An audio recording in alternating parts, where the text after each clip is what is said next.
বিষয়টাকে ভগবান কৃষ্ণ বর্ণনা করছেন যে কিভাবে এই ভৌতিক জগৎ যেখানে আমরা পড়ে আছি অনাদিকাল থেকে, অনাদি কর্ম ফলে পড়ি ভবার্ণব জলে তরিবারে না দেখি উপায়, পুনরপি জন্মম পুনরপি মরণম পুনরপি জননী জঠরে শয়নম। এই ডাল থেকে ওই ডাল, ওই ডাল থেকে ওই ডাল আমরা ঘুরছি। এখানে ছন্দাংশে যস্য পর্ণানি, বৈদিক মন্ত্র হচ্ছে এই বৃক্ষের পাতা। ওই বৈদিক মন্ত্রের সাহায্য আমরা নিতে পারি, তাহলে আমরা কি করতে পারি না, এই বৃক্ষের যে আবদ্ধ হয়ে রয়েছি তাহলে আমরা এখান থেকে বেরোতে পারবো, নাহলে আমরা এখান থেকে বেরোতে পারবো না। তারপরে 3 নম্বর শ্লোক আছে বোর্ডে, 3 নম্বর শ্লোক, ন রূপম সেহ তথোপলভ্যতে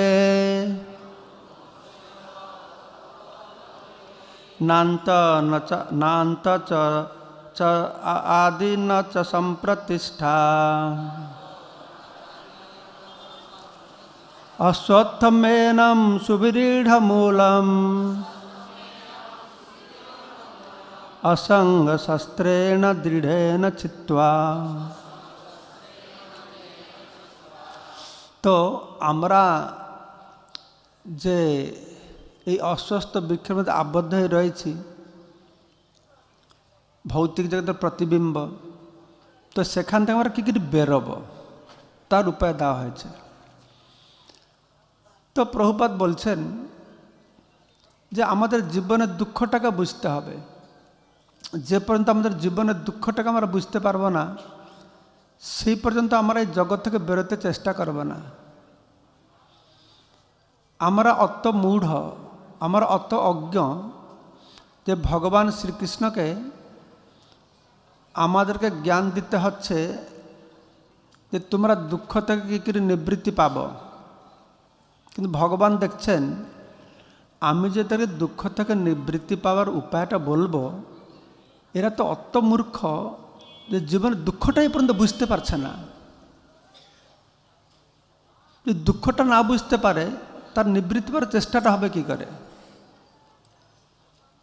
আমরা যদি বলি তুমি কি ভালো আছো, না না আমার বহুত দুঃখ। কি দুঃখ? খুব বেশি হলে আমরা বলবো এই ছেলেটা পরীক্ষা ফেল হয়ে গেল, মেয়েটা বিয়ে হতে পারছে না, এই স্বামীটা সাসপেন্ড হয়ে গেছে, আমার বাড়ি নেই, আমার ঘর নেই, এই দুঃখ বলবো না? ধরুন আমাদের ভোট সময় আসে, সব এমএলএ এমপির সব ভোটার আসবে, কি তোমাদের সমস্যা আছে বলো, আমি সব সমস্যা সমাধান করে দেবো। আমার গ্রামে রোড নাই সমস্যা বলবে, হসপিটাল নেই, বা আমার এইসব সমস্যা বলবে না। কিন্তু সেই এমএলএ সাহেব যারা আসবে সব বিভিন্ন পার্টির লোক, তাদের কেউ কি বলে গ্রামের লোকেরা, এমএলএ সাহেব আপনি আমাদের সমস্যা সমাধান করতে পারবেন? হ্যাঁ বলো কি সমস্যা আছে? জন্ম মৃত্যু জরাবাধ্যের সমস্যাটা আছে, সমাধান করতে পারবে? এমএলএ সাহেব পারবে?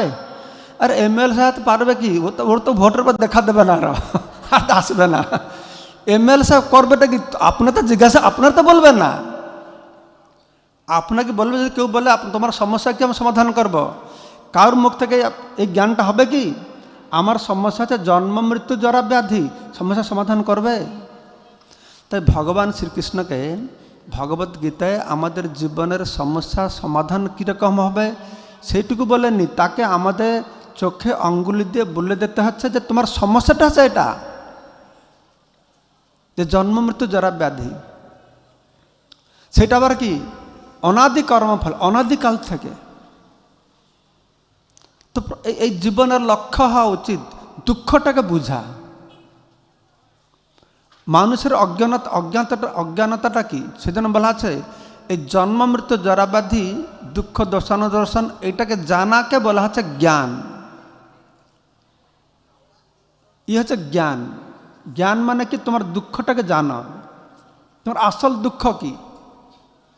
কিন্তু আমরা মনে করি কি আমার দুঃখটা হচ্ছে কি আমি ভালো খেতে পারছি না, আহার ভালো ঘুমাতে পারছি না, ভালো মৈথুন করতে পারছি না, ভালো আত্মরক্ষা করতে পারছি না, আহার নিদ্রা ভয় মৈথুন এইটা পেয়ে গেলে আমার দুঃখ গেল। এইটা হচ্ছে আমাদের অজ্ঞানতা, বুঝতে পারছেন? এটা ধরুন আমরা এই জড়জগৎ থেকে বেরোতে চেষ্টা করছি না। আমরা তো ভগবান কাছে ছিলাম, ভগবান কাছ থেকে ভাবলাম না না জড়জগতে যাবো, একটু আনন্দ পাবো। ভগবান কাছে না, তুমি আমাকে ছেড়ে যাও না, তুমি আমার কাছে থাকো। তুমি জীব বলছে না না আমি যাই না ভাই, একটু দেখি। ভগবান তো জীবের বন্ধু, তো ভগবান বন্ধু হিসাবে তাকে মনা করবে, তুই যায় না সেখানে। কিন্তু জীবাত্মা শুনবে না, না আমি যে নাকি দেখি কীরকম সেখানে। তবে ঠিক আছে, তাহলে বন্ধু তো বন্ধুর বাসনা পূর্ণ করবে না, ঠিক যা। তো জীব এই জড়জগতে আসলো, ভাবলো যে আমি আনন্দ পাবো। কিন্তু জড়জগতে এসে সে তো আনন্দ পায় না, সে আরও দুঃখ পায়, ঠিক না? আনন্দ পায় না, দুঃখ পায়? কি পায়? আচ্ছা, একটা জিনিস, দুঃখ পায়, যেখানে দুঃখ পাচ্ছে তাহলে যাই, এই জায়গাটা ভালো নয়, আমি চলে যাই, আবার ভগবানের চলে যাওয়া, ফটকে চলে যাবে না? চলে যাওয়ার কথা না নেই। যদি একটা বাড়িতে আগুন লেগেছে, সে আগুন আমি 10টা লোককে নিয়ে আগুনে ফেলে দেব, তো লোকেরা কি করবে? 10টা লোক যদি আগুনে ফেলে দেবো, লোকেরা কি করবে? ঘুমাবে? ভাগে পালাবে না, দৌড়ে পালাবে না? আমাকে কি গিয়ে তাকে ভাগবত ক্লাস দিতে হবে? আরে আগুন লেগেছে রে, পড়ে যাচ্ছে রে, চলে যাও, তো বলতে হয় কি না? না তো পালাই তো আছে। কেন পালায় না? সে কষ্টটাকে বুঝতে পারছে। আমরা কেন পালাচ্ছি না? আমার কষ্টটাকে বুঝতে পারছে না, মানে অত অজ্ঞ হয়ে গেছে, মানে গাছপালার মতন হয়ে গেছে না, যে গাছ যেন কাটলে বুঝতে পারে না। বুঝতে পারছেন? এই জন্য আমরা এই যে গাছের ভিতরে ঘুরে বেড়াচ্ছি, এই ডাল থেকে ওই ডাল, ওই ডাল থেকে ওই ডাল ঘুরে বেড়াচ্ছি, এই গাছের স্বরূপকে আমরা বুঝতে পারছি না। এই গাছটাকে আমরা বুঝতে পারছি, সেই জন্য বলা আছে ন রূপম অস্য ইহ তথ উপলভ্যতে। ইহ মানে অস্য, মানে এই বৃক্ষের, অস্য আছে না, অস্য ইহ, এই জগতে এই বৃক্ষের রূপকে ন তথা উপলভ্যতে, একে কেউ উপলব্ধি করতে পারে না। এই বৃক্ষকে কেউ উপলব্ধি করতে পারে না। তাই এই বৃক্ষকে উপলব্ধি করা খুব গুরুত্বপূর্ণ। সেজন্য ভগবান এখানে বর্ণনা করছেন ন রূপম অস্য ইহ তথা উপলভ্যতে, এই জগতে এই বৃক্ষকে কেউ উপলব্ধি করতে পারে না। তাই এই বৃক্ষের স্বরূপকে জানা, এই দুঃখকে জানা, কারণ এই বৃক্ষ এটা বিরাট বৃক্ষের মধ্যে ছোট পাখি আছে, তার জন্য ন অন্ত ন চ আদি চ ন চ সম্প্রতিষ্ঠ, তার শুরু কোথায় শেষ কোথায়, ডালপালা অত সুদূর প্রসারিত, তো জীব খোঁজেই পাচ্ছে না, তার অন্ত খোঁজেই পাচ্ছে না। কী করে খুঁজে পাবে? কী করে খুঁজে পাবে? জীবাত্মা কী করে খুঁজে পাবে? দেখুন, আমাদের এই একটা ব্রহ্মাণ্ড, চতুর্দশ ভুবনে একটা ব্রহ্মাণ্ড, এইরকম অনন্ত কোটি ব্রহ্মাণ্ড রয়েছে, অনন্ত কোটি ব্রহ্মাণ্ড, আরও ব্রহ্মাণ্ড রয়েছে। সেখানে যে ব্রহ্মা আছেন, 10 মাথা ব্রহ্মা, 100 মাথা ব্রহ্মা, 1000 মাথা ব্রহ্মা, লক্ষ মাথা ব্রহ্মা রয়েছে। এটা ভাগবত বর্ণনা করা হয়েছে শাস্ত্রে। একবার ব্রহ্মা এসেছেন দ্বারকায় কৃষ্ণের সঙ্গে দেখা করতে, তো দরওয়ান গিয়ে কৃষ্ণকে জিজ্ঞাসা করছে যে ব্রহ্মা আসছেন দেখা করবে। তো কৃষ্ণ বলছে কোন ব্রহ্মা আসছে? তো ভাগের কোন ব্রহ্মা? কি ব্রহ্মাণ্ড তো আমি একই ব্রহ্মা, কয়টা ব্রহ্মা আছে? তো দরওয়ান এসে বলল আপনি কোন ব্রহ্মা? তো কোন ব্রহ্মা? আমি তো একই ব্রহ্মা, আর ব্রহ্মাণ্ডে ব্রহ্মা কে আছে? তো ঠিক আছে তা বলো, চতুষ্কুমার পিতা ব্রহ্মা, চতুষ্কুমারের বাবা যে ব্রহ্মা, সেই ব্রহ্মা এসেছে। তো কৃষ্ণ বলছেন ঠিক আছে আসো। তখন ব্রহ্মা আমাদের চতুর্মুখ ব্রহ্মা গিয়েছেন। তো কৃষ্ণ জিজ্ঞাসা করছেন যে কি কাজ আছে, কি প্রশ্ন আছে, কি ব্যাপার? তো ব্রহ্মা বলছেন আমি কি ব্যাপারে এসেছি সেটা পরে বলবো, আগে আপনি বলুন, আপনি দরওয়ানকে যে জিজ্ঞাসা করতে পাঠিয়েছেন যে আমি কোন ব্রহ্মা, আমি কোন ব্রহ্মা, আমি তো একই ব্রহ্মা। তো কৃষ্ণ হাসছেন, ও তুমি একই ব্রহ্মা, ঠিক আছে দাঁড়াও, এখানে দাঁড়াও। তো কৃষ্ণ ধ্যান করে সমস্ত ব্রহ্মাণ্ড থেকে ব্রহ্মাকে ডেকেছেন। তো আমাদের ব্রহ্মাণ্ড দেখছে 100 মাথা ব্রহ্মা এসেছে, 1000 মাথা ব্রহ্মা আসছে, লক্ষ মাথা ব্রহ্মা আসছে, আর আমাদের ব্রহ্মা ভগবানের মাছির মতন বসে আছে ওখানে। বুঝতে পারছেন? সে আশ্চর্য হয়ে গেছে। তো এটা বলার উদ্দেশ্য হচ্ছে এই যে গাছটা, অসুস্থ গাছটা, আমাদের তো ছোট্ট ব্রহ্মাণ্ড, 4 মাথাওয়ালা ব্রহ্মা এটা চালাতে পারে, এতে আরও বড় বড় ব্রহ্মাণ্ড আছে। এইরকম কোটি কোটি ব্রহ্মাণ্ড, সেটা নিয়ে জড় জগৎ, হ্যাঁ, যে মহত্তত্ত্ব থেকে প্রকাশ পেয়েছে, তার ভিতরে আমরা কী করে খুঁজে পাবো? এর অন্ত কোথায়, শুরু কোথায়, শেষ কোথায়? টিয়া পাখির মতন বসে আছে আমরা। হ্যাঁ, এই গাছের কি অন্ত পাবো আমরা? জীব কি অন্ত পাবে? সে শক্তি নেই। ভগবান বুঝাচ্ছেন, তো ন অন্ত ন চ আদির ন চ সম্প্রতিষ্ঠা, এর সম্যক স্থিতি, তার আদি অন্ত জীব কিছুই বুঝতে পারছে না। ঘুরপাক খাচ্ছে, বুঝতে পারছে না কোথায় পড়ে গেছে। আর এই যে অস্বস্থ বৃক্ষটার ভিতরে আমরা পড়ি আছি, অসত্য এনম সুবিরূঢ় মূলম, খুব দৃঢ়, এই গোড়াটা খুব শক্ত। যে পর্যন্ত এই গোড়াটাকে আমরা না কাটতে পারি, সেই পর্যন্ত আমাদেরকে এই দুঃখের মধ্যে থাকতেই হবে। পুনরপি জনমম পুনরপি মরণম পুনরপি জননী জঠের শয়নম, জন্ম মৃত্যু জরা ব্যাধি দুঃখ দোষানুদর্শনম। কে বুঝবে? পশু পাখিরা বুঝবে না, সাধারণ মূর্খ মানুষরা বুঝবে না, একমাত্র চিন্তাশীল ব্যক্তি বুঝবে। সত্যি তো, আমি জন্ম জন্মান্তরে কি এরকম দুঃখই পেতে থাকবো? না, এই অশ্বত্থ গাছের গোড়াটাকে কেটে আমি এখান থেকে বেরোবো। যারা বুদ্ধিমান ব্যক্তি তারা চেষ্টা করবে এখান থেকে বেরোবার জন্য। তো বেরোবার উপায়টা কি? কী করে গোড়াটাকে কাটবে? না অসঙ্গ শস্ত্রে না দৃঢ় না চিত্তা, বৈরাগ্য রূপক অস্ত্রের দ্বারা একে ছেদন করতে হবে। বৈরাগ্য, সেজন্য মহাপ্রভু বৈরাগ্য বিদ্যা নিজ ভক্তি যোগ, ভৌতিক বস্তুর প্রতি অনাসক্ত হওয়া, ভৌতিক বস্তুর প্রতি অনাসক্ত হওয়া। বিরাগ, বৈরাগ্য। রাগ মানে অনুরাগ, আসক্তি। বিরাগ মানে আসক্তিবিহীন হওয়া। ভৌতিক বস্তু ভোগের জন্য আসক্তিবিহীন হবে, কিন্তু ইন্দ্রিয়গুলো তো সবসময় ভোগ চায়। ভোগ্য বস্তুর প্রতি ইন্দ্রিয় মানে তো ভোগ্য বস্তুর প্রতি ধাবিত হবে। তাহলে সে ইন্দ্রিয়কে আমরা কী করে বৈরাগ্য শিখাবো? তার উপায় কৃষ্ণ গীতায় বলেছেন। ইন্দ্রিয়কে বৈরাগ্য শেখালে তাহলে কী করতে হবে? না, তাকে উন্নত রস আস্বাদন করাতে হবে। কিসে শ্লোকটা? বিশ্বা বিনির্বর্তন্তে নিরাহার সে দেহিনং রসবর্জং রসপ্যস্য পরং দুষ্টা নিবর্তন্তে। আমাদের ইন্দ্রিয়দেরকে যদি উন্নত রস আস্বাদন করাবো, তাহলে অনুন্নত রসের প্রতি তারা আগ্রহী হবে না। কেউ তো শুকনো মুড়ি চাবাচ্ছে বসে বসে, ভালো রাজভোগ দেবে, সে মুড়ি ছেড়ে রাজভোগ ধরবে। তো সেই উন্নতির রসটি কি? আমার জিহ্বা ভালো খেতে চায়।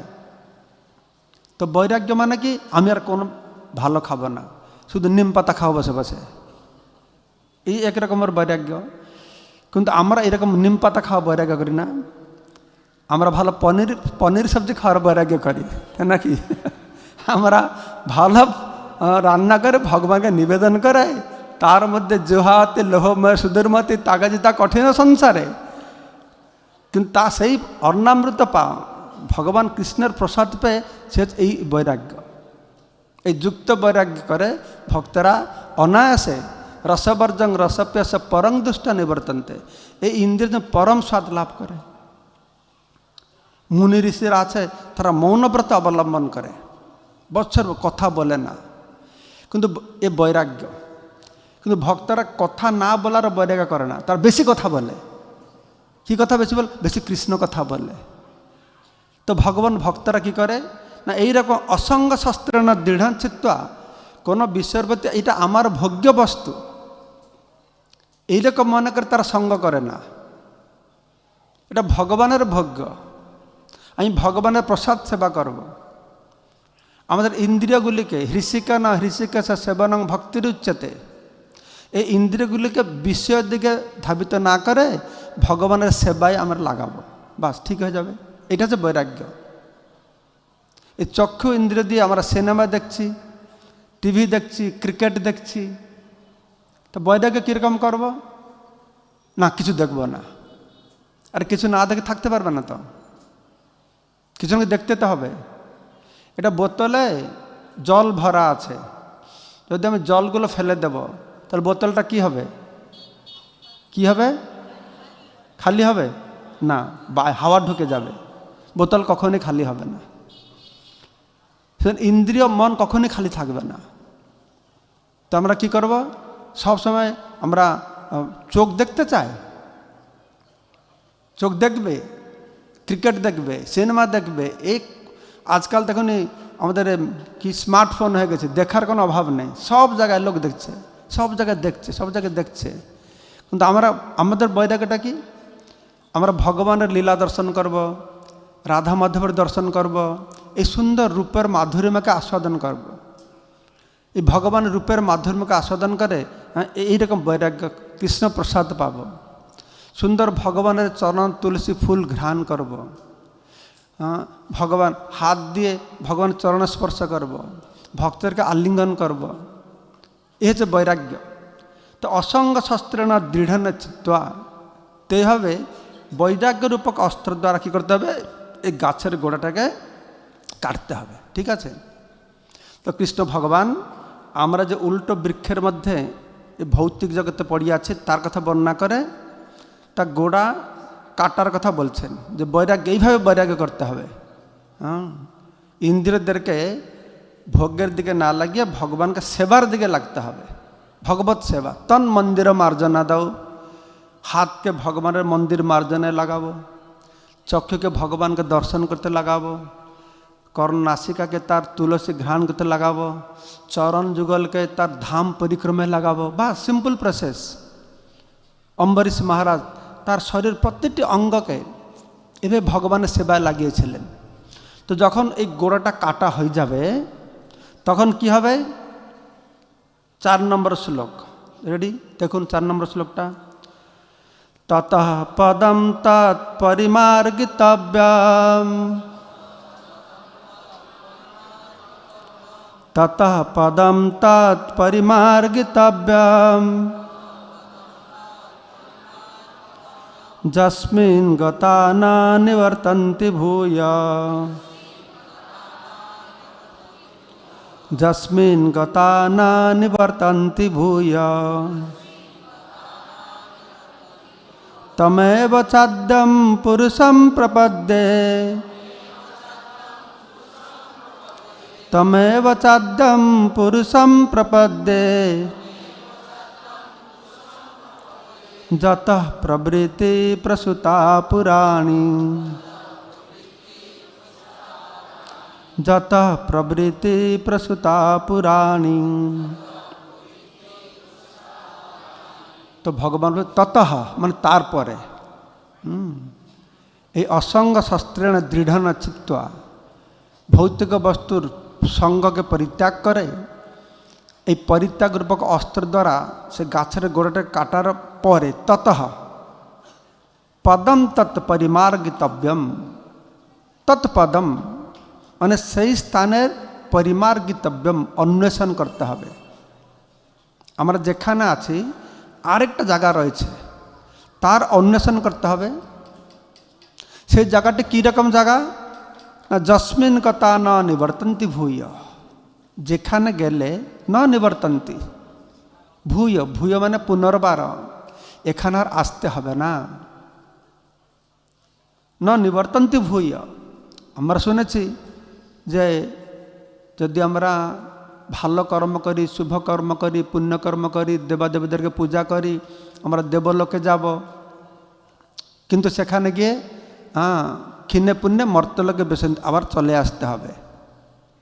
আমরা জ্ঞানের অনুশীলন করে নিরাকার ব্রহ্মে যাব। আর্য কুচ্ছন্ন পরং পদং তথা পতন্তি অধ। তাই কর্মকাণ্ডের মধ্যে যেটা আমরা পাচ্ছি, জ্ঞানের মধ্যে পাচ্ছি, সেটা লক্ষ্য কি একটা জায়গায় যাব আর এখানে আসতে হবে না। যস্মিন গতা ন নিবর্তন্তি ভূয় মানে যেখানে গেলে আর এখানে প্রত্যাবর্তন করতে হবে না, তার সন্ধান করবে। এটা জীবনের লক্ষ্য, যে আমি একটা এইরকম অনুসন্ধান করব, পরিমার্গতব্যম অন্বেষণ করব। জীবনের আমার অন্বেষণীয় বিষয়টি কি? আমরা কি অন্বেষণ করি? সকালে উঠলেই কুকুর, বিড়াল, বাঘ, ভালুক, মানুষ সবাই কি অন্বেষণ করে? কি খাবো, কি কোথায় ঘুমাবো, কী করে মৈথুন করব, কি ঝগড়া করব, এটার অন্বেষণ করি। কিন্তু না, এইটা হচ্ছে অন্বেষণ কি তৎপদম, সেই স্থানের অন্বেষণ করতে হবে। কোন স্থান? না যেই স্থানে গেলে আর এখানে আসতে হবে না। আমরা দুঃখ পাই, সবাই আমরা সংঘর্ষ করেছি দুঃখটাকে এড়াবার জন্য। কিছু সময় জন্য দুঃখ চলে যায়, কিন্তু আবার তো দুঃখ আসে, তাই না? কিন্তু এখানে বলেছে আমরা এরকম একটা জায়গায় যাব আর এই দুঃখ পাব না। তমেব চাদ্যম পুরুষম প্রপদ্যে যত প্রবৃত্তি প্রসূদা পুরাণী। তো তাকে, সেই ভগবানকে যিনি আদি পুরুষ, তার শরণা প্রপদ্য, তার প্রপত্তি হতে হবে। কি সুন্দর ধারাবাহিকভাবে ভগবান লিখলেন, জড় জগতটাকে বর্ণনা করলেন, তার গোড়াটা কাটবার উপায় বলেছেন। এখান থেকে তো আমি বেরোবো, তো যাবো কোথায় তার বর্ণনা করছেন। তমেব, তাকে, সেই আদি পুরুষ, আদ্যম পুরুষম প্রপদ্যে, তার শরণাগত হতে হবে। কার শরণাগত হতে হবে? যত প্রবৃত্তি প্রসূতা পুরাণী। যত মানে যার থেকে, জন্মাদেশ যত, অন্যয়াত ইতর, ভাগবত প্রথম শ্লোক বলে জন্মাদেশ যত, মানে যার থেকে এই সমস্ত জগৎ সৃষ্টি স্থিতি প্রলয় হচ্ছে।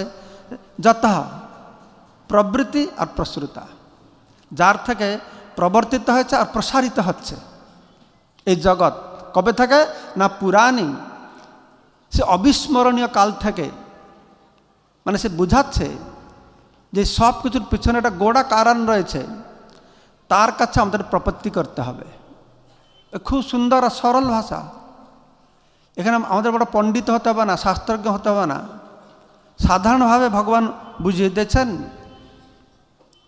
যে গোড়াটাকে কাটতে হবে, কাটার পর তৎপদম পরিমার্গিতব্যম, সেই স্থানের অন্বেষণ করতে হবে। কোন স্থান? যে স্থানে গেলে আরও এখানে আসতে হবে না। তো সেখানে গেলে কি করতে হবে? না আদ্য পুরুষম প্রপদ্যে, সে আদি পুরুষের প্রপত্তি করতে হবে। আদি পুরুষকে না যত প্রবৃত্তি প্রসূতা পুরাণী, পুরাণ কাল থেকে, অবিস্মরণীয় কাল থেকে, যার কাছ থেকে সব কিছু প্রবৃত্তি আর প্রসূতা, সব কিছু প্রবর্তিত হয়েছে আর সব কিছু প্রসারিত হয়েছে। তো এইভাবে ভগবান শ্রীকৃষ্ণ বলছেন যে তার কাছে প্রপত্তি করতে হবে। তাহার কাছে প্রপত্তি করতে কী করতে হবে আমাকে? ঠিক আছে, আমি বুঝলাম, আমি বুঝতে পেরেছি জড়জগৎ দুঃখালয়ম অশাশ্বতম। আমি বৈরাগ্য করে একে কাটবো, গোড়াটাকে কাটবো, আমি পরম পদের অন্বেষণ করব, তাকে প্রপত্তি করব, তার শরণাগত হব। তো কী করতে হবে আমাকে? তারপরে শ্লোকে ভগবান বলছেন, 5 নম্বর শ্লোক দেখুন, বইতে দেখুন, আমার মুখের দিকে নেই, বইতে দেখুন। নির্মাণ মোহ জিত সঙ্গ দোষা, নির্মাণ মোহাজিত সঙ্গ দোষা, अध्यात्म नित्या विनिवृत कामा, अध्यात्म नित्या विनिवृत कामा, द्वंद्वैर्विमुक्ता सुख दुख संगै, द्वंद्वैर्विमुक्ता सुख दुख संगै, गच्छन्त्यमूढा पर पदम अव्ययम तत्, गच्छन्त्यमूढा पदम अव्ययम तत्। তো এই জন্য আমাদের কী করতে হবে? তো এই শ্লোকে বর্ণনা করা হচ্ছে। প্রথমটি হচ্ছে নির্মাণ মোহ। মান আর মোহ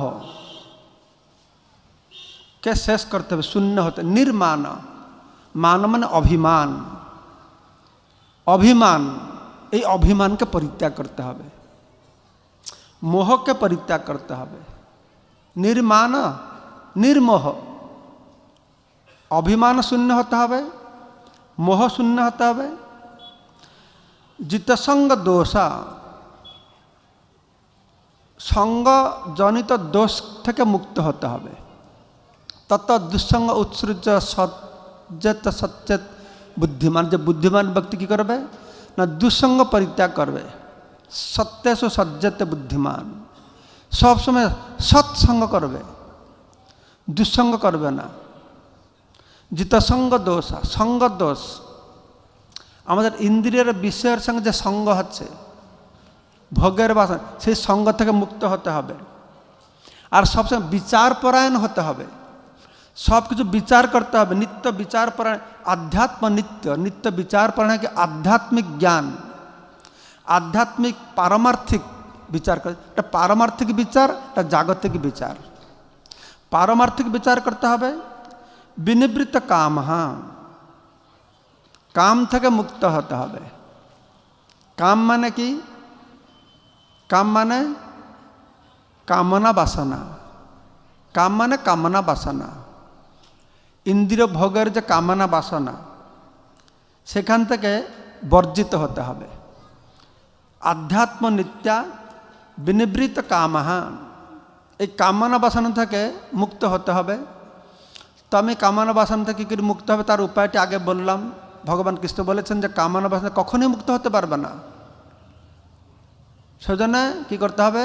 কাম কৃষ্ণার্পণে, আমাদের কামনা বাসনাকে কৃষ্ণের দিকে ব্যবহার করতে হবে। আমাদের যা কিছু রয়েছে, প্রবৃত্তি রয়েছে, কৃষ্ণের সেবায় লাগাতে হবে। ব্যাপার হচ্ছে কি, কৃষ্ণ হচ্ছেন ত্রিগুণাতীত, তাই না? তিনি তো সত্য রজ তমের ঊর্ধ্বে, কিন্তু আমাদের তো কার্যকলাপগুলি তমগুণে হবে, না রজগুণ হবে, না সত্যগুণ হবে। আর সেগুলো তো ভগবান গ্রহণ করবে না। তাহলে কি করা হবে? আমি হয়তো স্তম্ভগুণে করব, না রজগুণে করব, না সত্যগুণে করব। তো ভগবান তো নির্গুণ। তাহলে কি উপায় আছে? না আমি যেই গুণে কাজ করি না কেন, এই ফলটা যদি আমি ভগবানকে দিব, তাহলে আস্তে আস্তে এই গুণের প্রভাব থেকে আমি মুক্তি পেয়ে যাব। তো গুণের প্রভাব থেকে মুক্তি পাব, তখন আস্তে আস্তে কি হবে না বিনিবৃত কামাহা। ধরেন এইরকম কামনা বাসনা থেকে মুক্ত হলে কি হবে? দ্বন্দ্বের বিমুক্ত, দ্বন্দ্ব থেকে মুক্ত হবে। কোন প্রকারের দ্বন্দ্ব মুক্ত হবে? সুখ দুঃখ সঙ্গাই। সুখ দুঃখ বলে যে দ্বন্দ্ব, এটা সুখ, এটা দুঃখ, এটা ভালো, এটা মন্দ, এটা ঠান্ডা, এটা গরম, এই ভালো, এই মন্দ, এই সব ভ্রম। এই জগতের কোনটা ভালো? কোনো একটা নির্দিষ্ট জিনিস আছে সবার জন্য ভালো? খাবারটা দিয়ে বিচার করুন। কোনো জিনিস আছে, একটা খাবার আছে সবাইকে ভাল লাগে, সেটা লাগে? শুয়োরকে কি খেতে ভাল লাগে? এটা বলতে হবে না, আপনারা জানেন, কিন্তু মানুষকে তাহলে খাবে না। তো বিদেশিরা আমেরিকা, ইউরোপ লোকের তারা ব্রেড খাবে, আর কি কি সালাড খাবে, বা হয়ে গেল। বাঙালিরা পারবে? ভাত না হলে চলবে? তাহলে তো সবার খাওয়ার ধাতটা আলাদা কেন? না গুণের প্রভাব অনুসারে, বুঝতে পারছেন? আমাদের খাওয়াটা ভালো মন্দ বিচারটা এই আত্মার ভিত্তিতে হচ্ছে না। তো কোন গুণের প্রভাবটা কতটা আমার উপরে আছে? সত্যগুণের প্রভাব পড়েছে, সেই লোকটাকে যেন ভালো কী খাবে, শাক খাবে, সবজি খাবে, দুধ খাবে, ঘি খাবে, খুব সুন্দর খাবারটা হলো আজকে। রজগুণটা আপনার বেশি, এটা কি করে, সেগুলো ভাল লাগবে না। সে বেশি ঝাল খাবে, টক খাবে, আর ভালো মাংস, মাছের ঝোল খাবে, মদ খাবে, ভালো জমেছে খাবারটা আজকে। আর এই তমগুণের লোককে কি ভাল লাগবে? সে 3 দিনের টক পান্তা ভাত খাবে, আর শুকটি মাছ পুড়াবে, সেই গন্ধটা কি সুন্দর গন্ধ। সেই জন্য বলা আছে এই ভালো, এই মন্দ, এই সব ভ্রম, এই ভ্রম।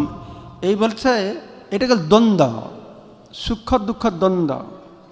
দ্বন্দ্বের বিমুক্ত, মুক্তি আর বিমুক্তি, এই দ্বন্দ্ব থেকে মুক্ত হবে না, সম্পূর্ণরূপে মুক্ত হতে হবে, বিশেষভাবে মুক্ত হতে হবে। সুখ কী প্রকার দ্বন্দ্ব? না সুখ দুঃখ সংজ্ঞায়িক। সুখ দুঃখের উপর দ্বন্দ্ব থেকে মুক্ত হতে হবে। গচ্ছন্তি অমূঢ়া পদম অব্যয়ম তৎ, তখন অমূঢ়া সেই ভ্রান্তি থেকে মুক্ত হয়। গচ্ছন্তি পদম অব্যয়ম তৎ, সেই অব্যয় পদকে সে প্রাপ্ত হতে পারবে। তো ভগবান এই শ্লোকের মাধ্যমে যে কীভাবে ভগবানকে আমরা প্রপত্তি করতে পারবো, সেই পরমপদকে পাব, সে কথা বর্ণনা করে 6 নম্বর শ্লোকে সেই পরমপদ গেলে তোমার কি গতি হবে সেটাও বুঝিয়ে বলে দিয়েছেন। 6 নম্বর শ্লোক দেখুন, 6 নম্বর। ন তদ্ভাসতে সূর্য ন শশাঙ্ক ন পাবকঃ যদ্গত্বা ন নিবর্তন্তে তদ্ধাম পরমম মম। আমার সে পরম ধাম, সেই স্থান যে পূর্ব শ্লোকে বলা হয়েছিল ততঃ পদম তৎ পরিমার্গিতব্যম, সেই স্থানের অন্বেষণ করতে হবে। তো সেই স্থানটা কি না, সেটা হচ্ছে ভগবানের ধাম, যেখানে ন তত ভাসতে সূর্য, সেখানে সূর্য নেই, ন শশাঙ্ক, চন্দ্র আলোকের দরকার নেই, সেখানে ইলেকট্রিসিটির দরকার নেই, আর যত গত্বা ন নিবর্তন্তে, যেখানে গেলে আর ফিরতে হয় না, তদ্ধামম পরম মম, সে হচ্ছে আমার পরম ধাম। তো ভগবান ধামে গেলে আবার আসতে হয় না। মাম উপেত্য তুকন্তে পুনর্জন্ম ন বিদ্যতে। হে কুন্তিপুত্র অর্জুন, আমাকে পেলে তোমাকে আর আসতে হবে না এখানে, তুমি সেখানে চলো। কোথায় যাব না, আমার ধামে। সেখানে কি আছে, কোনো সূর্য নেই, চন্দ্র নেই, ইলেকট্রিসিটি নেই। আরে সে অন্ধকার থাকব, সে ঘুটঘুট অন্ধকার থাকবে যাবে কেউ? হ্যাঁ, আর ভগবান সেখানে এগুলো দরকার নেই। কেন, ভগবানের অঙ্গ জ্যোতি যস্য প্রভা প্রভবত জগদণ্ড কোটি কোটি অশেষ বসুধাদি বিভূতি বিন্নম তদ্ব্রহ্ম নিষ্কলম অনন্তম অশেষ ভূতম গোবিন্দং আদি পুরুষম তমহম ভজামি। ভগবানের অঙ্গ জ্যোতির দ্বারা, কান্তির জ্যোতির দ্বারা সম্পূর্ণ চিদ আকাশ উদ্ভাসিত হচ্ছে। সেজন্য এগুলো কোনো প্রয়োজন নেই। আমার সেই ধামে তুমি চলে আসো। তো তোমার ধামে কেন যাব আমি তো এখানে আছি। তুমি আমার ধামে আসার দরকার, কেন না তুমি যে এখানে আছো, তোমার অবস্থাটা তুমি জানো? তুমি কে জানো? আমি কে, আমি কি অবস্থায় আছি এখানে? তার উত্তর 7 নম্বর শ্লোকে ভগবান দেবেন। দেখুন, মামা এবাংশ জীবলোকে জীবভূত সনাতন মনঃ ষষ্ঠানি ইন্দ্রিয়াণি প্রকৃতি স্থানে কর্ষতি। তো তোমাকে এখানে কেন আসতে হবে? যেহেতু তুমি তো মামায়েব অংশ, তুমি আমার অংশ। এই জড়জগতে বদ্ধ অবস্থায় পড়ে আছ, জীবলোকে জীবভূত, এই বদ্ধ জীব এই জড়জগতে এই সব মামেব অংশ, এ অবশ্যই তোমার আমার অংশ। তো অংশ হল তো কি হলো না, তোমরা এখানে পড়ে আছো মনঃ ষষ্ঠানি ইন্দ্রিয়াণি প্রকৃতি স্থানে করছে। এই প্রকৃতিরূপ ক্ষেত্রে ভৌতিক জগতে তোমরা কি করছ না, সংঘর্ষ করছ, কঠোর সংগ্রাম করছে। জীব এই জগতে কঠোর সংগ্রাম করছে। মনঃ ষষ্ঠানি ইন্দ্রিয়াণি, মনকে নিয়ে 6টা ইন্দ্রিয়, আমাদের 5 ইন্দ্রিয় আছে, আর মনকে নিয়ে 6টা ইন্দ্রিয়। মনঃ ষষ্ঠানি ইন্দ্রিয়াণি প্রকৃতি স্থানী, অর্থাৎ প্রকৃতিরূপক স্থানে এই ভৌতিক জগৎরূপ ক্ষেত্রে কর্ষতি, কঠোর সংগ্রাম করছে। কেন এখানে ছটপট করছে বড়ে? কেন তো কঠোর সংগ্রাম করছ? তুমি আমার নিত্য অংশ, তুমি এখানে চলে আসো, আমার কাছে তুমি চলে আসো। তারপরে 8 নম্বর শ্লোক, এই কয়েকটা শ্লোকের মধ্যে ভগবান বর্ণনা করছেন যে আমাদের জীবের গতি এই ভৌতিক জগতে কীরকম, কী অবস্থায় জীব রয়েছে। দেখুন, শরীরম যৎ অবাপ্নোতি যচ্চ উপক্রামতীশ্বরঃ গৃহীত্বা এতানি সঞ্জাতি বায়ুগন্ধা নিবাসয়াৎ। শরীরম যৎ অবাপ্নোতি যচ্চাপি ক্রমাতীশ্বরঃ গৃহীতা তানি সঞ্জাতি বায়ুগন্ধা নিবাসয়াৎ। তো ভগবান বলছেন যে জীব কি হয় না, শরীরম যদ অবাপনতি, যখন একটা শরীর প্রাপ্ত হয়, যচ্চ উপক্রমতি ঈশ্বর, এখানে একটা ঈশ্বর শব্দ ব্যবহার করা আছে শেষে, দেখছেন কি লেখা আছে? ঈশ্বর মানে কি? ঈশ্বর মানে ভগবান না, এখানে ঈশ্বর মানে ভগবান নয়, ঈশ্বর মানে জীব। বুঝতে পারছেন কেন জীব বলা হলো? না, এই জীব হচ্ছে এই শরীরের নিয়ন্ত্রণকর্তা, সেজন্য এই জীবকে ঈশ্বর বলা হয়েছে। এই জীবাত্মা কি করে না, কখন শরীর পায় তা শরীর ছাড়ে, তাই না? এই আত্মাটা যখন মৃত্যু হয় তখন কি হয়, এই যে পঞ্চ মহাভূত স্থূল শরীরটাকে ছাড়ে, তার সঙ্গে সঙ্গে সূক্ষ্ম শরীরটা যায়। সূক্ষ্ম শরীরটা কি? হ্যাঁ, মন বুদ্ধি অহংকার। তো এই মনের মাধ্যমে কি করে যে গৃহীত্ব এতানি, সমস্ত ধারণাগুলি কি করে তার সঙ্গে সঙ্গে যায়। যখন একটা শরীর ত্যাগ করে একটা শরীরে প্রবেশ করে, তো গৃহীত্ব এতানি, এই সমস্ত ধারণা, একটা এই জীবনে আমরা যা কাজকর্ম করছি, যে বাসনা আছে, যে ইচ্ছা আছে, সেগুলো কি হচ্ছে না, সেগুলো ধারণ করে সঞ্জাতি গমন করে আরেকটা শরীর পায়। ঠিক যেরকম বায়ুগন্ধানি নিবাসায়াত, যেভাবে বায়ু কোনোটা ফুলের গন্ধকে বুয়ে নিয়ে যায়, নর্দমা ড্রেন আছে তার গন্ধকে বুয়ে নিয়ে যাচ্ছে, সেই রকম এই জীবাত্মা কি হয়, এই জীবনের যে ধারণাগুলি এটা অন্য জীবনে প্রতিফলিত হয়।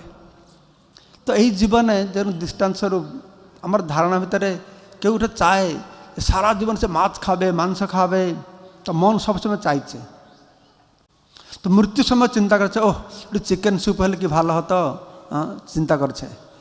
তো সেই ধারণা অনুসারে কি হবে না, সেটা জন্ম পাবে যেখানে ভালো করে মাংস খেতে পারবে। কিন্তু ভয়তে ভয়তে মাংস খাচ্ছে, ওহ পাপ হচ্ছে নাকি, কিন্তু তখন আর পাপ হবে না, তখন সে ভালো শরীর পাবে, তাগড়া মাগড়া শরীর পাবে। কি শরীর পাবে? বাঘ হবে, সিংহ হবে, সুন্দরবনে থাকবে। যে আজকে নৌকো করে সুন্দরবনে ঘুরতে যাচ্ছে বাঘ ভালুকে দেখতে, একদিনে সেই বাঘ হয় সেখানে থাকবে। তুই থাক এখানে, অত বাঘ ভালুক দেখতে চাইছ, এখানে থাকো, সেখানে থাকবে। তো এইভাবে সে বলা হচ্ছে কি যে গৃহীত এতানি সংজাতি, সে গমন করে যায়, সে ধারণাগুলি সঙ্গে সঙ্গে যাবে, তো বাসনাগুলি সঙ্গে সঙ্গে যাবে, আর সেই বাসনাগুলি মতন একটা শরীর পাবে, আর সেখানে তুমি কি করবে, সে বাসনাগুলি চরিতার্থ করবে, আর সেই বাসনা অনুসারে সে ইন্দ্রিয় পাবে। শ্রোত্রম চক্ষু স্পর্শনং চ, শ্রোত্রম চক্ষু স্পর্শনং চ রসনম ঘ্রাণম এব চ অধিষ্ঠায় মনশ্চায়ম বিষয়ান উপসেবতে। তো সেই ধারণা অনুসারে শ্রোত্রম সে কান পাবে, চক্ষু পাবে, চর্ম পাবে, কি পাবে, রসনা জিহ্বা পাবে, ঘ্রাণ পাবে, অধিষ্ঠায় এবং মন পাবে, তাকে আশ্রয় করে বিষয়ান অনুসেব, বিষয়কে ভোগ করবে। বুঝতে পারছেন? যেই রকম ধারণা থাকবে সে অনুসারে মাছ হবে না, অজগর সাপ হবে না, বাঘ হবে, তো সেই রকম নাক কান জিহ্বা তোমার মন প্রবৃত্তি সেরকম পাবে। অধিষ্ঠায় তাকে আশ্রয় করে, সেই রকম শরীরকে আশ্রয় করবে। সে জীবাত্মাটা শরীরকে আশ্রয় করে বিষয়ান উপসেবতে, সে বিষয়গুলিকে উপভোগ করবে। সে সেরকম ইন্দ্রিয় পেলে না সেই বিষয় উপভোগ করবে। মানুষ যে জিনিসটা ভালোবাসে পশুরা সে জিনিসটা ভালোবাসে না, কিন্তু সে আত্মাটা যখন সে পশু শরীরে প্রবেশ করবে সেটা এরকম ইন্দ্রিয় পাবে, ওই জিনিসটাকে খুব ভালোবাসবে। হ্যাঁ, এটা একটা মানুষকে খেতে ভালোবাসবে না, কিন্তু সেই মানুষটা যদি বাঘ হয়ে যাবে সে একটা মানুষকে খেতে ভালোবাসবে। ঠিক আছে? উৎক্রামান্তম স্থিতিং বাপি, উৎক্রামান্তম স্থিতং বাপি ভুঞ্জান বা গুণান্বিতম ভুঞ্জানং বা গুণান্বিতং বিমূঢ়ানানুপশ্যন্তি পশ্যন্তি জ্ঞানচক্ষুষা। তো যারা মূর্খ মানুষ, বিমূঢ়া নানুপশ্যন্তি, বিমূঢ়া যারা বিশেষ মূঢ় লোক, তারা দেখতে পারে না, তারা বুঝতে পারে না। কি বুঝতে পারে না? না উৎক্রামান্ত স্থিতি বা ভুঞ্জান, এই দেহ ত্যাগ করছে, দেহ গ্রহণ করে, দেহের মধ্যে রয়েছে ভুঞ্জান চ গুণা, গুণের প্রভাবে কিভাবে সে ভোগ করছে, উপভোগ করছে। গুণের অনুসারে আমি বর্ণনা করলাম, আমাদের এই শরীরের মধ্যে আমরা থাকছি, দেহ ত্যাগ করছি, এটা গুণান্বিত, প্রকৃতির গুণের অনুসারে আমরা ভোগ করছি। শুয়োরের ভোগ এক রকমের, বাঘের ভোগ আর এক রকমের, মানুষের ভোগ আর এক রকমের। কিন্তু মূর্খ মানুষ বুঝতে পারে না এটাকে। মূঢ়া নানু পশ্যন্তি পশ্যন্তি জ্ঞান চক্ষুষা, এগুলো জ্ঞানের মাধ্যমে বুঝতে হবে। যাদের জ্ঞান চক্ষু আছে তারা বুঝতে পারে। তারপরের শ্লোক, যতন্ত যোগিনশ্চ এনাম, যতন্ত যোগিনশ্চ এনাম পশ্যন্তি আত্মনি অবস্থিতম, পশ্যন্তি আত্মনি অবস্থিতম যতন্তোপি কৃতাত্মানঃ, যতন্তোপি কৃতাত্মানঃ নৈনং পশ্যন্তি অচেতসঃ, নৈনং পশ্যন্তি অচেতসঃ। তো কে বুঝতে পারবে, কে বুঝতে পারবে না, এ কথাটা বর্ণনা করা হচ্ছে। না যত্ন করে, যতন্ত যত্ন করে যারা আত্মনি অবস্থিত, আত্মজ্ঞান যাদের আছে, দেহাত্মজ্ঞান নয়, তার স্বরূপ জ্ঞান, যার আত্মজ্ঞান আছে, আত্মনি অবস্থিত, আত্মজ্ঞানে যারা অবস্থিত, তারা যতন্ত যত্নশীল যদি হবে, তাহলে পশ্যন্তি এই এনম, এই তত্ত্বকে দেখতে পারবে। যোগ না, সেই প্রকার যোগী যারা আত্মতত্ত্ব জানে, তারা যত্নশীল হয়, পশ্যন্তি এনম পশ্যন্তি, এনম মানে এই তত্ত্বটাকে বুঝতে পারবে। এই যে তত্ত্ব পর্যন্ত বর্ণনা করা হলো, কীভাবে জীব যাচ্ছে একটা শরীর থেকে আরেকটা শরীর, জীবের ভোগটা কীরকম সে বুঝতে পারবে।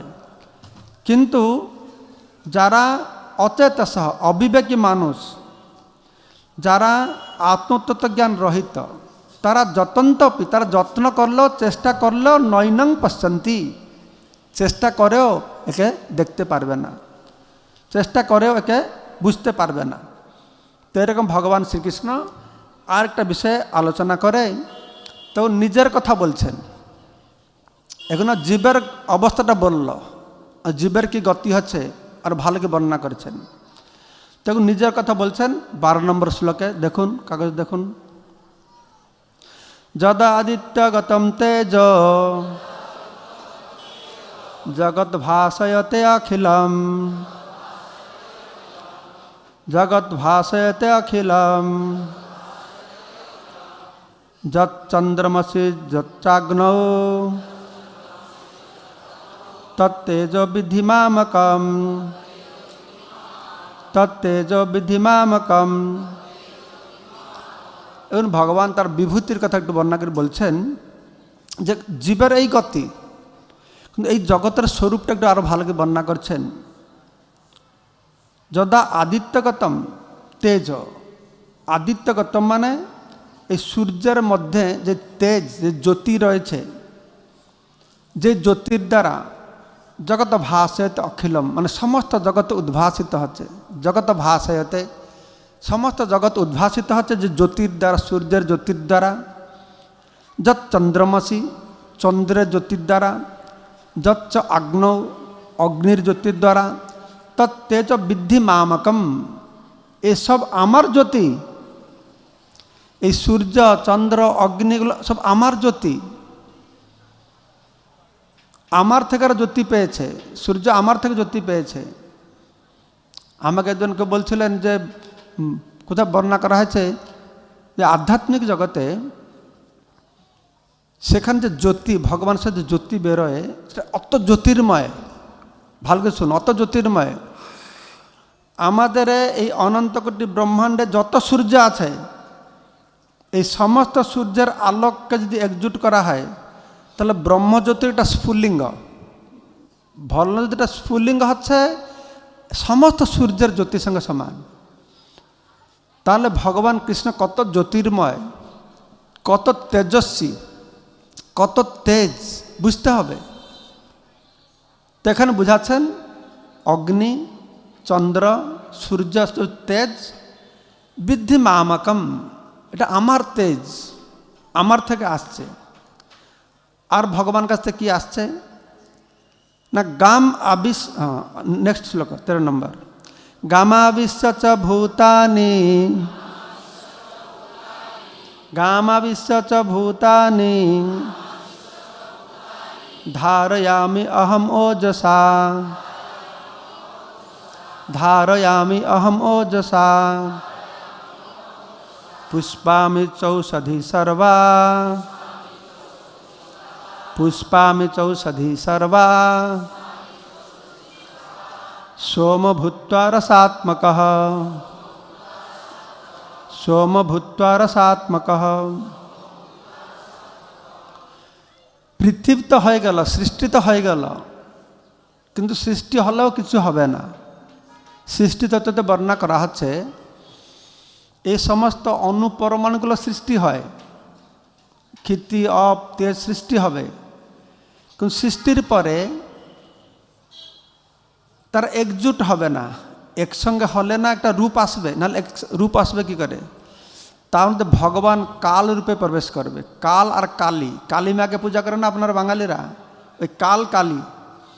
তখন সেই অণুগুলো কি হবে, একজুট হয়ে বিভিন্ন রূপ দেবে। তো সেইখানে এখানে ভগবান কিন্তু বর্ণনা করছেন গাম আবিশ, এই পৃথিবীতে প্রবিষ্ট হয়, ভগবান পৃথিবীতে প্রবেশ করবেন।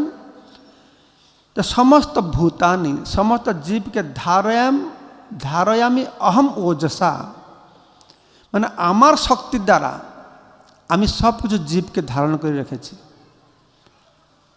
আমাদের সব কিছু, আমাদের যে অহংকার যে আমি সব কিছু কর্তা, না, ভগবান আমাদের সবাইকে ধারণ করে রেখেছেন। তিনি বলছেন পুষ্পামি চ ঔষধি সর্বা, এই যে ঔষধ হচ্ছে, সে ঔষধ বৃক্ষের পুষ্টি সাধন করি আমি।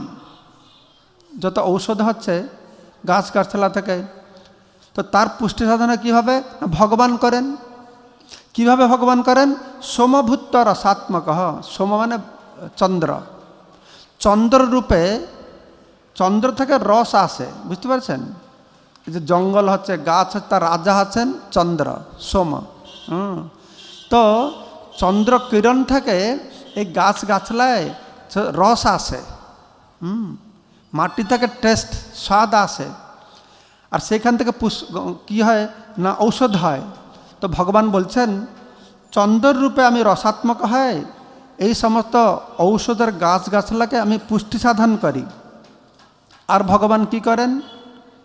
পরের শ্লোক, অহং বৈশ্বানর ভূত্বা প্রাণিনাং দেহমাশ্রিতঃ প্রাণপান সমাযুক্ত পচামি অর্ণম চতুর্বিধম। আরে আমি তোমাদের পেটের মধ্যে বসে তোমার যে খাবার খাচ্ছ, আমি সেটাকে পচাচ্ছি, জীর্ণ করাচ্ছি। চতুর্বিধ খাচ্ছ, চতুর্বিধ খাবারটা কি জানো সবাই? চতুর্বিধ শ্রী ভগবত প্রসাদ জানেন? কারা কারা জানে চতুর্বিধ শ্রী ভগবত প্রসাদ? তো চতুর্বিধটা কি? চব্য, চস্য, লেহ, পেয়, 4 প্রকার খাবার আছে। আমি কিছু চাবাই, চব্য চস্য চুষে খাই, চেটে চেটে খাই, আর পান করে খাই, এই চতুর্বিধ প্রসাদ। বলছে পচামি অর্ণম, আমি চতুর্বিধ 4 প্রকার খাবারকে আমি পচাই, মানে জীর্ণ করি। কীভাবে? না অহং বৈশ্বানর ভূত্বা, আমি এই জঠরাগ্নি রূপে, ভগবান সেখানে জঠরাগ্নি রূপে বসে প্রাণীনাং দেহম আশ্রিত, প্রাণী জীবদের দেহকে আশ্রয় করে, আমি তাদের জঠরাগ্নি রূপে বসে আছি। প্রাণ অপান সমাযুক্তা, পঞ্চবায়ু আছে, প্রাণ অপান উদান ব্যান আছে না, সমান পঞ্চ প্রাণবায়ু আছে। প্রাণ অপান সংযোগ করে আমি জীবের জঠরাগ্নি রূপে খাদ্যকে আমি জীর্ণ করাই। তো ভগবান বুঝালেন যে সব কিছু তার দ্বারাই হচ্ছে। আমরা আমাদের প্রতিটি ইন্দ্রিয় ভগবান কোনো না কোনো দেবতার মাধ্যমে নিয়ন্ত্রণ করছেন। আমরা যে চোখ ফেলছি খুলছি, এটা ওটা দেবতা নিয়ন্ত্রণ করে। যে হাতটা উঠাচ্ছি, যে কথাটা বলছি, এসবের পিছনে আমাদের প্রতিটি অঙ্গ প্রত্যঙ্গের সঙ্গে ভগবানের কন্ট্যাক্ট আছে। ভগবান যদি ইচ্ছা করে, ভগবান হাত উঠালে আমি হাত উঠাতে পারবো, নাহলে আমি হাত উঠাতে পারবো না। সব সঙ্গে ভগবানের, আমাদের ইন্দ্রের সঙ্গে ভগবান ইন্দ্রের যোগ রয়েছে। আমরা আমরা আমরা স্বতন্ত্রভাবে কিছু করতে পারি না, যেটা ভগবান করাবে সেটি করতে পারবো। তারপরে 15 নম্বর শ্লোক, সর্বস্ব চাহং হৃদি সন্নিবিষ্ট মতঃ স্মৃতির্জ্ঞানম অপহনম চ বেदैश्च सर्वैरहमेव वेद्य वेदान्तकृत वेदविद एव चाहम् सर्वस्य चाहं हृदि सन्निविष्ट मतः स्मृतिर्ज्ञानं अपहनं च वेदैश्च सर्वैरहमेव वेद्य वेदान्तकृत वेदविदि एव च। তো ভগবান বলছেন আমি সবার হৃদয়ে বসে আছি। ভগবান প্রতিটি জীবের হৃদয়ে বসে আছেন। কী রূপে বসে আছেন? কৃষ্ণ কী রূপে বসে আছেন? বাঁশি ধরে বসে আছেন? হ্যাঁ, পরমাত্মারে বসে আছেন। মতঃ স্মৃতির জ্ঞানং অপহনং চ।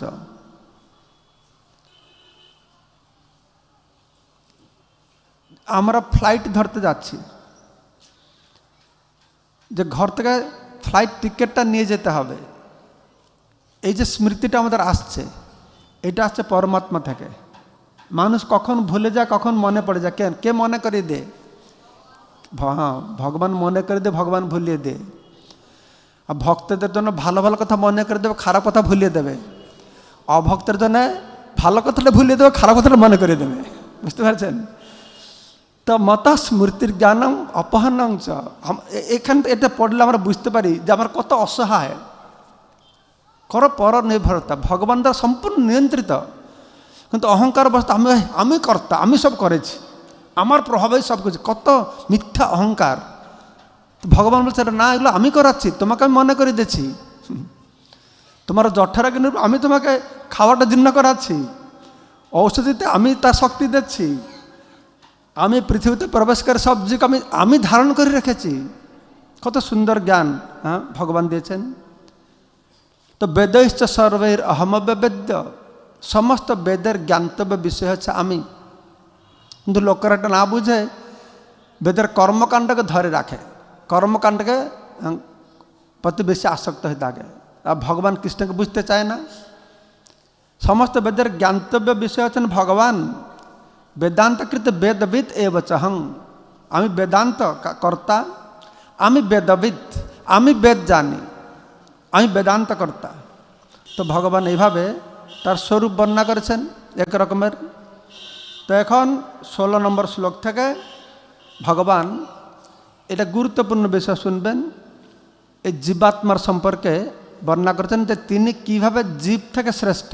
এটা আমাদের হিন্দুদের বেশি জানতে হবে, মুসলমানদেরকে জানতে হবে না, খ্রিস্টানদেরকে জানতে হবে না। কেননা খ্রিস্টানরা মুসলমানরা জানে ভগবান এক, আর কেউ ভগবান নাই, আমরা সবাই তার অধীন। কিন্তু হিন্দুরা মনে করে না আমরা সবাই ভগবান, হ্যাঁ কি না? আরে ভগবানকে কোথায় খুঁজছ? তোমার সামনে সব ভগবান বসে আছে। কারা বলে? হিন্দুরা বলে না। জনতা জনার্দন কারা বলে? মোদি সাহেব সবসময় কথা, জনতা জনার্দন, সব জনতা আছে জনার্দন ভগবান। মুসলমানরা বলবে হ্যাঁ মানব সেবা মাধব সেবা, এগুলো আমাদের ভিতরে এই গোজামিলগুলো রয়েছে, অন্য ধর্মের ভিতরে নেই। আর আমাদের গোজামিলটা শুধু সেইটুকু ভিতরে নয়, আমরা হিন্দুরা আবার কি বলি, দরিদ্র নারায়ণ সেবা। কত স্টুপিড আমরা, দেখো তো, যে লক্ষ্মীপতি নারায়ণ ও দরিদ্র হয়ে গেল, আর আমি অত ধনী হয়ে গেছি খেচুড়ি খাওয়াচ্ছি তাকে বসে বসে। কীরকম চিন্তাধারা দেখুন তো একটা। মুসলমানদেরকে বলুন তো দরিদ্র আল্লাহ গর্দনটা কেটে দেবে, কিন্তু হিন্দুরা খুব এই জন্য, হ্যাঁ আমি দরিদ্র নারায়ণ সেবা করছি, আর দেখো দেখো কত মহান, কত দরিদ্র। এই এই এই গলত, এটা প্রভুপাদ বলছে গোজামিল বলছেন। প্রভুপাদের ভাষায় তিনি বলছেন এটা হিন্দুদের গোজামিল, এটা কিছু বোঝে না। হ্যাঁ, যা যা শুনলো তার পাশে দৌড়া লোকটা, হ্যাঁ ওই জন্য মহাপুরুষ বলেছেন। কিন্তু এটা আমাদের গীতার ভিত্তিতে বুঝতে হবে কে কি, আমরা কি সবাই ভগবান না ভগবানই ভগবান। ভালো শুনুন এবার 16 নম্বর শ্লোক দেখো, কাগজে দেখো। দ্বাবিমৌ পুরুষ লোকে ক্ষরশ্চক্ষর এব চ ক্ষর সর্বাণি ভূতানি কুটস্থক্ষর উচ্যতে। দ্বাবিমৌ পুরুষৌ লোকে ক্ষরশ্চাক্ষর এব চ ক্ষরঃ সর্বাণি ভূতানি কুটস্থক্ষর উচ্যতে। তো এখনই এই জগতের কথা বলা হচ্ছে। এই জগতে কি না, দ্বাবিমৌ পুরুষ লোকে, এই জগতে পুরুষ মানে পুরুষ জীব, এই সকল জীব এই লোকে দুই প্রকারের আছে, মনে রাখ, এটা ক্ষর আর একটা অক্ষর। ক্ষর আর অক্ষর। ক্ষর সর্বাণি ভূতানি, এই জগতে সমস্ত জীব, ভূতানি মানে জীব, তারা ক্ষর। কুটস্থ অক্ষর উচ্চতে, কিন্তু যারা কুটস্থ তাদেরকে বলা হচ্ছে অক্ষর। তো অক্ষর মানে কি, অক্ষর মানে কি? তো এখানে বোঝা আছে যে দুই প্রকার জীব আছে, বদ্ধ জীব আর মুক্ত জীব।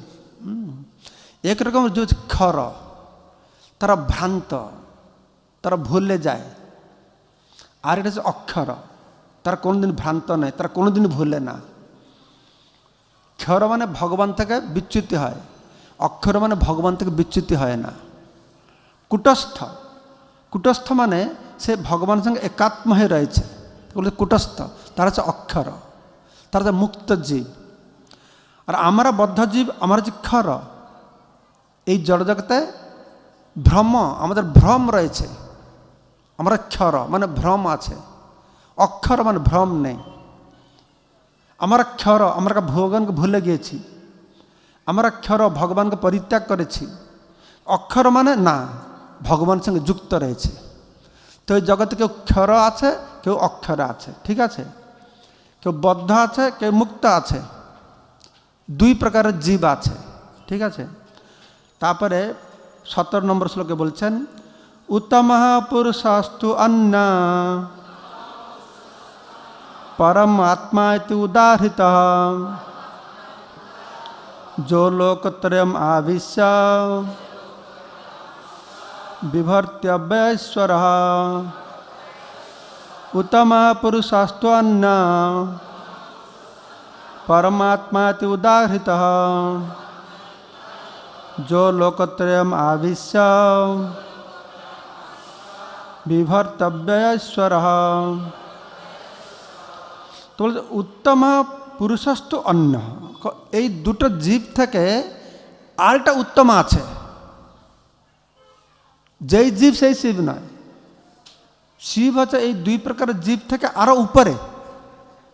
উত্তম পুরুষস্তু অন্য, তাকে বলা হচ্ছে কি না পরমাত্মা ইতি উদাহৃত, সে হচ্ছে পরমাত্মা। সারা গীতাটাই ভগবান বুঝিয়ে যাচ্ছেন যে জীব আর ভগবানের মধ্যে কি পার্থক্য আছে। আমার অত মূঢ়, সবসময় জীব ভগবানকে গোলাচ্ছে বসে বসে। কত সুস্পষ্ট হয়ে বলছেন যে উত্তম পুরুষস্তু অন্য, এই যে ক্ষর আর অক্ষর জীব, এর উপরে উত্তম আরেকটা রয়েছে অন্য, তাকে বলা হচ্ছে কি কি বলা আছে? পরমাত্মা ইতি উদাহৃত, তাকে পরমাত্মা বলা হচ্ছে। যেই পরমাত্মা जो लोकोत्तरम आविश्य এই জগতে প্রবিষ্ট করে, বিভর্তি অব্যয় ঈশ্বর, সে ঈশ্বর এই জগৎকে পালন করছেন। বিভর্তি এই জগৎকে পালন করছেন, ভগবান জগৎকে পালন করছেন, আমি জগৎকে পালন করি না। আমি নিত্য, ভগবান নিত্য, জীব নিত্য, ভগবান নিত্য, জীব চেতন, ভগবান চেতন। ঠিক আছে? তাই শাস্ত্রে বলা আছে নিত্য নিত্যানাং চেতনস চেতনানাং। নিত্য জীবের মধ্যে পরম নিত্য হচ্ছেন ভগবান। চেতনস চেতনানাং, চেতন জীবের মধ্যে পরম চেতন হচ্ছে ভগবান। আমাদের চেতনা দিয়ে আমার পা যদি পিঁপড়া কামড়াবে আমি বুঝতে পারবো, আমার পেট ব্যথা আমি বুঝতে পারবো, কিন্তু আপনার পেট ব্যথা বুঝতে পারবো না, কেন আমার চেতনাটা আমার শরীরের মধ্যে সীমিত। কিন্তু ভগবানের চেতনা সব জায়গায় রয়েছে। তো আমি নিত্য, ভগবান নিত্য, আমি চেতন, ভগবান চেতন। তো পার্থক্যটা কি? পার্থক্য হচ্ছে এক বহুনাং যো বিদধাতি কামান। পার্থক্যটা হচ্ছে এক ভগবান বহু জীবের কামনার পূর্তি করে থাকেন, পূর্তি সাধন করেন। জীবের কামনা বাসনার পূর্তি সাধন করবে এক ভগবান, এক বহুনাং যো বিদধাতি কামান। তো সে কথা বলা হচ্ছে যে এই যে উত্তম পুরুষ ক্ষর আর অক্ষরের উপরে, যাকে পরমাত্মা বলে বলা হচ্ছে, যে এই জগতে প্রবিষ্ট করে, জগৎকে পালন করছে যে ঈশ্বর। তারপরটা শুনুন কি বলছে 18 নম্বর শ্লোকে। যস্মাৎ ক্ষরম অতীত অহম অক্ষরাদপি চোত্তমঃ অতস্মি লোকে বেদে চ প্রথিত পুরুষোত্তমঃ। কিন্তু পুরুষোত্তম শব্দ এখানে ব্যবহার হলো। এই অধ্যায়ের নাম হচ্ছে পুরুষোত্তম যোগ। তো শোনো মন দিয়ে, বলা আছে যস্মাৎ, মানে যেহেতু ক্ষরম অতীত, মানে ক্ষর আর অক্ষর। ঠিক আছে? আমি ক্ষরের অতীত আর অক্ষর থেকে উন্নত। অতস্মি, অতএব লোকে এই জগতে, বেদে চ এবং বেদে, এই জগতে এবং বেদে চ প্রথিত পুরুষোত্তম, আমাকে পুরুষোত্তম বলে বলে। কেন না আমি ক্ষর আর অক্ষরের ঊর্ধ্বে। এটা আমি বলছি কেন না, কিছু আধ্যাত্মিকবাদীদের ধারণা আমরা বদ্ধ হয়েছি, যখন মুক্ত হয়ে যাব আমরা ভগবানের সঙ্গে এক হয়ে যাব। এই শঙ্করাচার্যের মত। এটা মায়াবাদী, তারা কৃষ্ণ অপরাধী। বুঝতে পারছেন? মায়াবাদম অসৎশাস্ত্রম প্রচ্ছন্নম বৌদ্ধম উচ্চতে। তারা জ্ঞানযোগী, জ্ঞানী। তারা বলে যে আমরা মায়ার সংস্পর্শে, আমরা সবাই ভগবান, মায়ার সংস্পর্শে জীব হয়ে গেছি। বুঝতে পারছেন? আমরা মায়া মুক্ত হলে আবার কি হব? ভগবান হয়ে যাব। সুন্দর না? ভালো জিনিস না? সবাই ভগবান হয়ে যাব। কে না হতে চায়? তো সেজন্য সারা জগতের লোকেরা এই শঙ্করাচার্যকে ফলো করে। আমাদের বিবেকানন্দ থেকে শুরু করে সারা জগৎকে, সবাই তো ভগবান হতে চায়। তা সবাই ভগবান হতে না, তা নয়। এখানে সুস্পষ্ট হয়ে বলা হচ্ছে আমি হচ্ছে পুরুষোত্তম, ক্ষর অক্ষরের ঊর্ধ্বে। অতস্মি লোকে বেদে চ, এই জগতে বেদে অতএব প্রথিত পুরুষোত্তম। এই পুরুষোত্তম বলে খ্যাত। তাহলে পুরুষোত্তমটা কে? কে পুরুষোত্তম?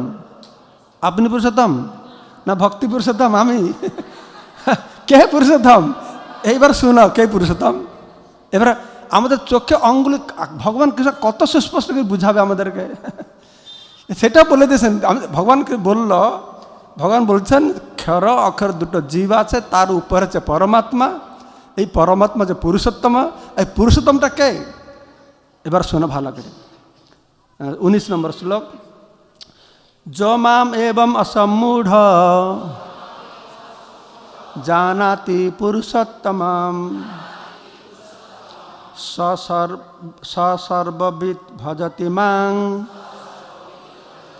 সর্বভাবেন ভারত এ পুরো অধ্যায়ের উপসংহার কনক্লুশন দেওয়া হলো। এইটাকে ভালো করে বুঝতে হবে, এইটাকে লোকেরা কিন্তু বুঝতে চায় না। কৃষ্ণ বলছেন এই যে পুরুষোত্তম, প্রথিত পুরুষোত্তম, সে পুরুষোত্তম নামে খ্যাত।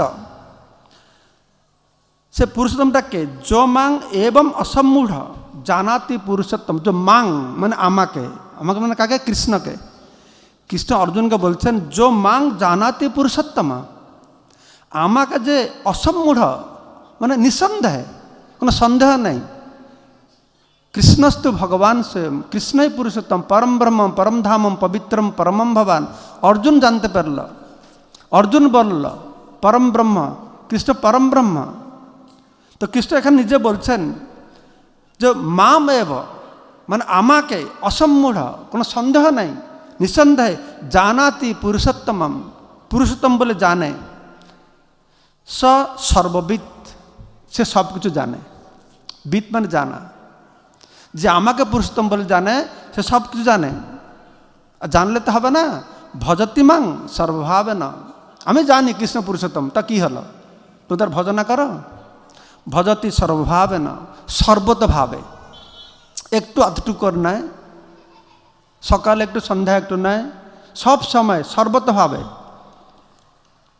আমাদের ভক্তরা মজা করে বলতেন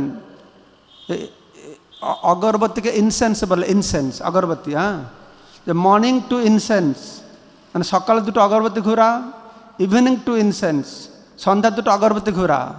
morning to incense, evening to incense, whole day you do nonsense, এরকম নয়। সর্বভাবে না, সর্বতভাবে।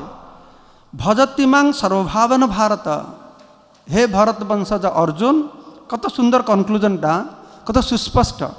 जो माम एवं আমাকে এইভাবে অসম্মূঢ় নিঃসন্দেহ ভাবে জানাতি মানে জানে, পুরুষোত্তমম পুরুষোত্তম বলে জানে। সর্ববিদ, সে সব কিছু জানলো। ভজতিমাং সর্বভাবেন, আমাকে সর্বতভাবে সে ভজনা করবে। 20 নম্বর শ্লোক। ইতি গুজ্জতমম শাস্ত্রম ইদম উক্তম ময়া নঘ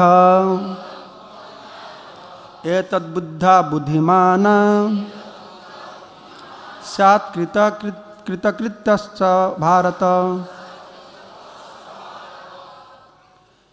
ইতি গুজ্জতমম শাস্ত্রম ইদম উক্তম ময়া নঘ এতদ্বুদ্ধা বুদ্ধিমান স্যাৎ কৃতকৃতশ্চ ভারত। তো ইতি গুজ্জতমম শাস্ত্রম, ভগবান বলছেন এইভাবে, মানে যেটা তোমাকে আমি বর্ণনা করলাম, এটা গুজ্জতম। গুজ্জ মানে গোপ্য, গোপনীয়। গুহ্য, গুজ্জতর, গুজ্জতম, এটা গুজ্জতম জ্ঞান, এটা পুরুষোত্তম জ্ঞান। সমস্ত জ্ঞানকে অতিক্রম করে ভগবান কৃষ্ণকে প্রতিষ্ঠা করছে। ইতি গুজ্জতমম শাস্ত্রম ইদম উক্তম ময়া নঘ, অনঘবান হে নিষ্পাপ অর্জুন, ময়া মানে আমার দ্বারা, এই শাস্ত্র সমস্ত কিছুর গুজ্জতম কথা আমি তোমাকে বললাম। এতদ্বুদ্ধা বুদ্ধিমান, এটাকে অবগত হলে যে বুদ্ধিমান ব্যক্তি, সাত কৃতকৃতশ্চ ভারত, হে ভারত, সে তার জীবন কৃতার্থ হয়ে যাবে, সে কৃতকৃত্য হয়ে যাবে। হ্যাঁ, একথা বুঝলে। তো ভগবান শ্রীকৃষ্ণ দেখুন ভগবদ্গীতার এই অধ্যায় কত সুন্দরভাবে একটা শিশুকে বুঝাবার মতন বুঝিয়েছেন না, কত সরলভাবে। এই জড়জগৎটা কি, জড়জগতে আমার কিভাবে একটা দেহ থেকে আরেকটা দেহে যাই, উপরটা কি নিচে কি, এটা এই জড়জগতের ভোগ বাসনা, ভগবান কি করে আমাদের এই বৃক্ষকে অশ্বত্থকে কাটতে হবে, কি দিয়ে কাটতে হবে, কি দিয়ে? বৈরাগ্য দিয়ে কাটতে হবে। হ্যাঁ, অসঙ্গ শস্ত্র দৃঢ়ান চিত্তা, কাটবার পরে কি করতে হবে? ঘোড়াটা কেটে দেওয়ার পরে কি করতে হবে? জোরে তারপরে শ্লোকটা দেখুন, আমার মুখে থেকে তাকিয়ে আছে কেন? যদি না জানো তো বইটা তো তোমাদের কাছে আছে, দেখতে পারো তো। ততঃ পদম তৎপরিমার্গতব্যম, তার অন্বেষণ করতে হবে, তার অন্বেষণ করতে হবে। হ্যাঁ, কার অন্বেষণ করতে হবে? হ্যাঁ, সে আদি পুরুষ অন্বেষণ করতে হবে, তাকে প্রপত্তি করতে হবে। তা শরণাপন্ন হতে হবে। শরণাপন্ন করতে হলে কী করতে হবে? মোহশূন্য হতে হবে, মানশূন্য হতে হবে, জিতসঙ্গ হতে হবে, দ্বন্দ্ব থেকে মুক্ত হতে হবে। তাহলে সে সেই জায়গাকে যেতে পারবে। সেই জায়গার বৈশিষ্ট্যটা কি? সেখানে গেলে কি হবে? আরও ফিরবে না। তো সেখানে বৈশিষ্ট্য কি? সেখানে সূর্যচন্দ্রের কোনো দরকার নেই। তারপরে ভগবান আমাদের কথা বলেছেন সুন্দরভাবে। ভগবান কেউ সব কিছু চালাচ্ছেন সেটা বলেছেন, তার ছাড়া কিছু হয় না। তারপরে আত্মা দুই প্রকার আত্মা, ক্ষর অক্ষর বলেছেন। তিনি হচ্ছেন ক্ষরের ঊর্ধ্বে আর অক্ষর থেকে উত্তম। তবে সে তিনি হচ্ছেন পুরুষোত্তম। তো শেষ সিদ্ধান্ত প্রতিষ্ঠিত হলো যে কৃষ্ণ হচ্ছেন পুরুষোত্তম, ভগবান শ্রীকৃষ্ণ পুরুষোত্তম, আর তাকে প্রপত্তি করবে। এখানে বোঝানো আছে তাকে তমেব চ আদ্যম পুরুষম প্রপদ্যে, তাকে সে আদি পুরুষকে প্রপত্তি করবে। তো মায়াবাদীরা বলে এখানে কৃষ্ণ বলছে তাকে প্রপত্তি করবে, মানে কি? কাকে প্রপত্তি করবে? তাকে মানে ভগবানকে প্রপত্তি করবে। তার মানে কৃষ্ণ ভগবান না, আরেকজনকে ভগবান আছে, তাকে প্রপত্তি করে। সে হচ্ছে নিরাকার বা সে হচ্ছে পরমাত্মা। তারা বুঝায়, অন্য গোষ্ঠীর লোকেরা বুঝায় যে কৃষ্ণ বলছে না তমে বলছে আদ্যম পুরুষম প্রপদ্যে, তাকে প্রপত্তি করো। কিন্তু তারা বুঝছে না যে কৃষ্ণ তো এখানে বলে দিল। শেষে সিদ্ধান্ত কি বলছে? যো মাং অসম্মূঢ় জানাতি পুরুষোত্তম, আমাকে জানতে হবে। তাকে প্রপত্তি করতে কাকে প্রপত্তি করতে হবে? আমাকে প্রপত্তি করতে হবে না? তো কিন্তু ভগবান এইরকম, আসলে একদিন মহারাজ বলছিলেন এই শাস্ত্রগুলো দেওয়া হয়েছে মানুষকে বিভ্রান্ত করবার জন্য। যারা মায়াবদ্ধ মানুষ তারা বিভ্রান্ত হবে, আর শরণাগত মানুষ তারা বুঝতে পারবে। এটা শাস্ত্রের কাজ, লোক আরও বিভ্রান্ত হবে। কিন্তু আমরা যথার্থ গুরু পরম্পরা থেকে যথার্থ শাস্ত্র শ্রবণ না করি তাহলে আমরা বিভ্রান্ত হব। তো এইগুলি ছিল প্রভুপাদের কৃপাতে, পূর্ব আচার্য চৈতন্য মহাপ্রভুর কৃপাতে, রূপ গোস্বামী, সনাতন গোস্বামী, বিশ্বনাথ চক্রবর্তীপাদ, এইসব গীতা কে পড়ে? গীতা তো পড়ে এসব বাহিরের গীতা। কি কি গীতা আজ বাংলায় খুব ফেমাস? মহেশ নাকি কি গীতা? গোরখপুর গীতা না? গীতা অনুবাদ করেছে কে থেকে? মহেশ গীতা এরকম কিছু আছে? জগদীশ, জগদীশ বলছো না কেন? তোমরা বাঙালি লোক। জগদীশ গীতা খুব ফেমাস, তাই না? জগদীশ গীতা সবাই ফেমাস। কিন্তু জগদীশ গীতা পড়লে এসব বুঝবে কি করে? জগদীশ তো পূর্ব আচার্যদের ব্যাখ্যাকে পড়ে জীবকে ভগবানের চরণে অসমর্পণ করবে, সে উদ্দেশ্যে তো লেখেননি। এই ডাকা ইকে লক্ষ্মী মন্দির, সে উদ্দেশ্যে তো লেখেননি। তাহলে হবে কি করে? কিন্তু আমাদের পূর্ব আচার্যরা চাইছে আমাদেরকে ভগবান কৃষ্ণচরণে সমর্পণ করবে। এ সবাই বসবে, কিছু ঘোষণা আছে, গুরুত্বপূর্ণ ঘোষণা শুনবেন। তো সেই জন্য আমাদেরকে এইসব কথা সুন্দর করে শ্রবণ করতে হবে। তো এটা গীতা মাহাত্ম্য, ভগবত গীতা মাহাত্ম্য বই আছে, ঠিক আছে? এই 15 অধ্যায় সব গীতার মাহাত্ম্য রয়েছে। এখানে সব শ্লোকগুলো রয়েছে, শ্লোকের অনুবাদ, খুব হ্যান্ডি বইটা। যারা গ্রহণ করেন আর বুক টেবিল থেকে নেবেন। এখানে 15 অধ্যায়ের মাহাত্ম্য, প্রতি অধ্যায়ের মাহাত্ম্য বলা হয়েছে যে কীভাবে একটা রাজা ছিল, এই বেঙ্গলের একটা রাজা ছিল। তো সেই রাজার একটা মন্ত্রী ছিল। তো মন্ত্রীটা বদমাস, ওই রাজার ছেলেকে হাত করে ওই রাজাকে মারবার ধান্দা করেছে। তো তারপরে কি হয়েছে, ওই লোকটার কলেরা বিশ্বচিকা হয়েছে, সে মন্ত্রীটা মারা গেছে। তো মন্ত্রীটা মারা গিয়ে সে সিন্ধু প্রদেশে একটা ভালো গাট্টা গোটা ঘোড়া হয়ে জন্ম হয়েছে, ঘোড়া হয়েছে। তো এই বেঙ্গল থেকে একটা লোক সিন্ধু প্রদেশে গিয়েছিল, ওই ঘোড়াটাকে কিনে নিয়ে এসেছে। ঘোড়াটা খুব ভালো, শক্তিমান, দেখতে সুন্দর। তুমি ভাবছো এটা রাজাকে বিক্রি করবো, অনেক টাকা পয়সা পাবো।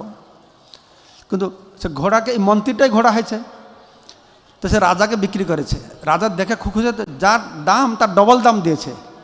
তো ঘোড়াটা কিনেছে। কিনে একদিন ঘোড়ার উপরে চড়ে শিকার করতে গিয়েছে জঙ্গলে, সৈন্য সামন্ত আছে। তো একটা হরিণ দেখে ঘোড়াটা জোরে ছুটিয়েছে, সৈন্য সামন্তগুলো দূরে পড়ে গেছে। তো অনেক দূর গিয়ে রাজা খুব ক্লান্ত হয়ে পড়েছে। ঘোড়াটাকে এখানে বেঁধে দিয়ে একটা পাথরের উপরে বসে আছে। তো পাথর বসে হঠাৎ একটু হাওয়া বইছে, তো এটা পশু চর্মের উপরে কিছুটা উড়ে এসে তার কাছে পড়েছে, পশু চর্মটা। তো দেখছে এই ভগবদ গীতার একটা শ্লোকের হাফ ওটাতে লেখা আছে। তো ও শিব পার্বতীকে বলেছেন, যেটা আমি সেটাই বলছি। তখন জোরে সে শ্লোকের হাফ শ্লোক পড়েছে, যখন জোর হাফ শ্লোক পড়েছে, সে ঘোড়াটা সঙ্গে সঙ্গে মরে গেছে। তো মরে সেখানে চতুর্ভুজ লাভ করে ভগবত ধামে চলে গিয়েছে। তো বোঝানো আছে এই পঞ্চাশ অধ্যায়ের অত মাহাত্ম, যে হাফ শ্লোক শুনে অত বড় পাপী তার এই গতি হলো। তখন এই রাজা বুঝতে পারছেন কী ব্যাপার, আমার ঘোড়াটা হঠাৎ এরকম হয়ে গেলো কী করে মারা গেল। তখন পাশে একটা ঋষি ছিল, আশ্রম ছিল। আশ্রম কিছু জিজ্ঞাসা করছে কী ব্যাপার হলো। তো সে সব পূর্ব জীবনটা বলেছে যে এই তোমার মন্ত্রী ছিল, তুমি যেই 15 অধ্যায়টা ভগবদ্গীতার হাফ শ্লোক পড়লো তার প্রভাবে এরকম হয়ে গেছে। তো সেই দিন থেকে সে রাজা গিয়ে রোজ এই 15 অধ্যায় পড়া শুরু করে দিয়েছে। জয় ভগবদ্গীতা কে, সমবেত ভক্তবৃন্দা কি, নিতাই গৌর সীতানাথ প্রেমানন্দে, হরি হরি বল।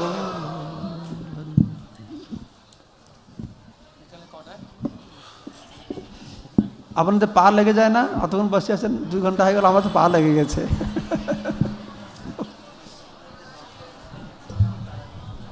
হরে কৃষ্ণ হরে কৃষ্ণ, শ্রী শ্রীমদ্ ভক্তি পুরুষোত্তম স্বামী মহারাজ কি। মোটামুটি আমরা বুঝেছি ঊর্ধ্বমূলং অধ শাখা, মানে এই জগতে সুখ নেই, সুখ আছে উপরে, তাই না? এরকম উল্টো কাজ ভগবান বর্ণনা করেছেন যে আমাদের সুখের সন্ধানের জন্য প্রভুপাদ সারা বিশ্বে শিখিয়েছেন চ্যান্ট অ্যান্ড বি হ্যাপি, হরিনাম করো সুখে থাকো। তো 15 অধ্যায় কমপ্লিট হলো, আমাদের বিকালে এর সূত্র ধরে 16 অধ্যায় ক্লাস শুরু হবে। মহারাজ একদম 4টায় ক্লাস শুরু হবে। তো 4টার আগে আপনারা চলে আসবেন। 3:30 থেকে আমরা ভজন কীর্তন করতে শুরু করব। 4টায় শুরু হবে ক্লাস। এবং আজকে ক্লাসের পরে শ্রী শ্রীমৎ জয় পতাকা স্বামী গুরুমাজ আসবেন এই স্টেজে সবাইকে আশীর্বাদ দেওয়ার জন্য। কিছু ভক্তদের আকাঙ্ক্ষী আশ্রয়ও হবে। তো 4টা থেকে ক্লাস শুরু হবে, ঠিক টাইমে আসবেন। আমাদের যতটুকু সম্ভব আমরা ব্যবস্থা করেছি। এই পিছনে, প্যান্ডেলের পিছনে বাথরুম আছে, কারো যদি ইমার্জেন্সি লাগে পিছনে জলের ব্যবস্থা আছে। আর প্রসাদের খবর তো বলছি না, টাইম টু টাইম প্রসাদ আছে, তাই না? ওকে। তো কয়েকটি কার্যক্রম, এখানে 2টো বুথ আছে দেখছেন। বুথে মহারাজের বই রয়েছে, নতুন বই, একদম কোম্পানি থেকে এসে গরম গরম নতুন বই। কি নেবে? বই নেবে? নেবে কখন? আচ্ছা, তো বই ওখান থেকে নেবেন। রাধারানী প্রথম খণ্ড, দ্বিতীয় খণ্ড। আর ওখানে আরেকটা বুথ আছে গীতাদান। আমাদের গীতাদান জেল মহারাজের ট্রাইবেল জনজাতিদের মাঝে এবং স্কুল এবং কলেজে, বিশেষ করে জনজাতি ট্রাইবেল লোক, পাহাড় জঙ্গলে ট্রাইবেলের লোকে, খ্রিস্টানরা তাদেরকে বাইবেল ফ্রি দিয়ে তাদেরকে ধর্মান্তরিত করছে। তো তা একটু বসুন সবাই। এটা কিন্তু অন্যায় হয়, ব্যাসাসনে যিনি বসে আছেন উঠা না পর্যন্ত উঠতে পারবেন না কেউ। ব্যাসাসনে যে বক্তা রয়েছেন, ব্যাসের প্রতিনিধি করছেন, ওনার সম্মান এটা একটা। আপনাদের ফ্রি টাইম আছে, কিন্তু আমরা আর বড় জোর 10 থেকে 15 মিনিট নেব। এই অনুষ্ঠানের পরে কয়েকটা আমরা সার্টিফিকেট দেব। সার্টিফিকেটের পরে 3টে শিশু ওরা রেডি হয়ে বসে আছেন আপনাদের আনন্দ দেওয়ার জন্য, একটু নাচ করবেন। আপনারও শিশু হতে পারে না? চলে গেলে কি করা হবে বলুন? আমরা তো আপনাদের সঙ্গে রয়েছে এখানে। তো গীতাদানের জন্য আপনাদের কাছে অনুরোধ রাখি, প্রত্যেকে আপনাদের সাধ্যমতো 1টা 2টা 20টা 100টা দান করতে পারেন।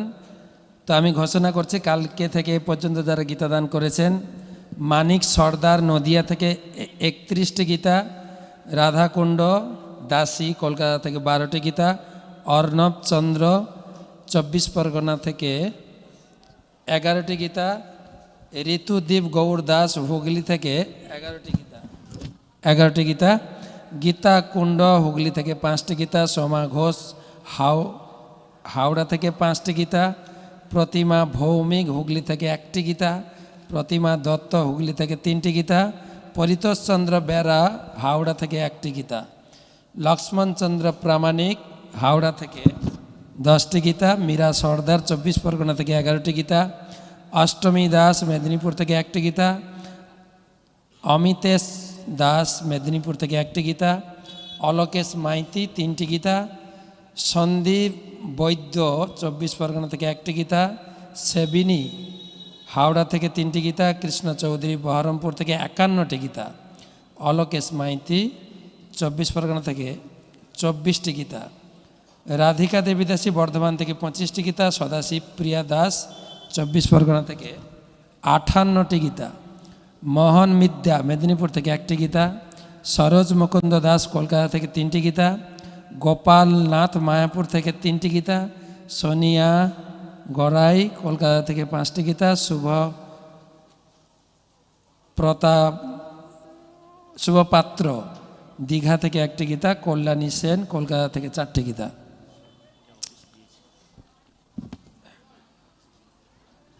এবং আরও রয়েছে বিক্রম শ্যাম দাস 21টি গীতা। সুভাষ আদক 11টি গীতা। পায়েল দিব্যেন্দু পাল 11টি গীতা। গোবিন্দচন্দ্র সাহা 5টি। হরিধন পাল 11টি। রূপময়ী যশোদা দেবী দাসী 21। স্বর্গীয় বাসুদেব মান্না গোপাল মান্না 6টি। কৃপাময়ী কৃষ্ণা দেবী দাসী 22। লতা দাস 2। দেব নারায়ণ বিশ্বাস 5টি। রেখা দাস 5টি। সৌভিক গড়াই 5টি। সুস্মিতা বর্মন 5টি। দীপ্তিমান দে 3টি। মহিমা চক্রবর্তী হালদার 6টি।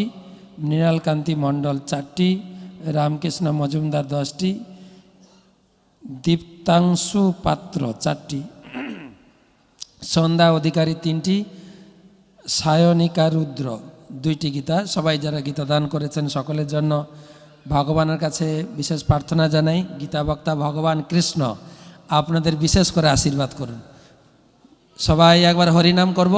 হরে কৃষ্ণ কৃষ্ণ কৃষ্ণ হরে হরে, হরে রাম রাম রাম হরে হরে। তো যারা গীতা দান করতে চান ফর্ম আছে, ফর্ম ফিল আপ করবেন আপনার। দিয়ে দিই আগে।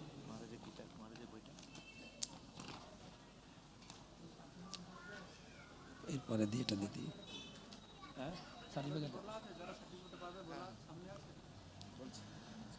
আমরা যারা এই গীতা দান উৎসবে আর্থিকভাবে সহযোগিতা করেছেন তাদেরকে মহারাজের কাছ থেকে আশীর্বাদ দেওয়া হবো। স্টেজে আসবেন যাদের যাদের নাম ঘোষণা করছি। অর্ণব অধিকারী, বিদুর হরি দাস, অনুরাধা সাহা,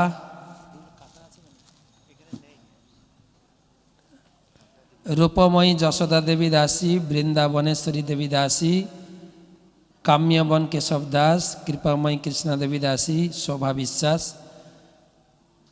ব্রহ্মপদ সর্দার, মীরা সর্দার, অঞ্জলি দাস, কালিন্দী, কুলদীপিকা দেবী দাসী, অঞ্জু বণিক। যাদের যাদের নাম ঘোষণা করলাম আপনার স্টেজের কাছে চলে আসবেন। আপনাদের কিছু আশীর্বাদ মহারাজের হাত থেকে গ্রহণ করবেন। জলদি লাইন করে চলে আসুন। হ্যাঁ, সামনে দিয়ে আসবেন নাকি? এই তো সিঁড়ি আছে এখানে, সামনে সিঁড়ি করা আছে, ফটাফট আসবেন। কেউ তো উঠছে না, কেউ নেই মানে নাকি?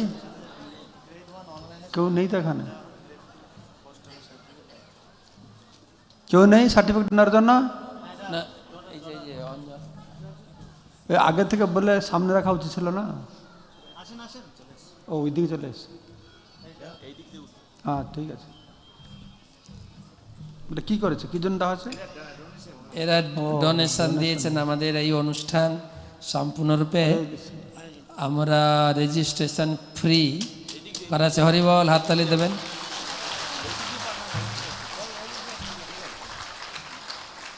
এই কয়েকজন আছে সব বছর দেয় নাকি? কয়েকজন আছেন প্রতি বছর কালিন্দী কুলদীপিকা মাতাজি আছেন, কৃষ্ণময়ী মাতাজি আছেন, মাতাজি সবসময় আছেন। জয়। অঞ্জলি মাতাজি। দেখুন এনারা কত ভাগ্যবান ভাগ্যবতী যে আপনার 2000 ভক্ত এখানে প্রসাদ সেবা করছেন, গীতা জগতে যোগদান করছেন, তা আপনাদের প্রসাদ সেবা করাচ্ছেন। তো এইরকম যারা এই সেবা করতে চান লক্ষ্মীগঞ্জ মাহার সঙ্গে যোগাযোগ করবেন।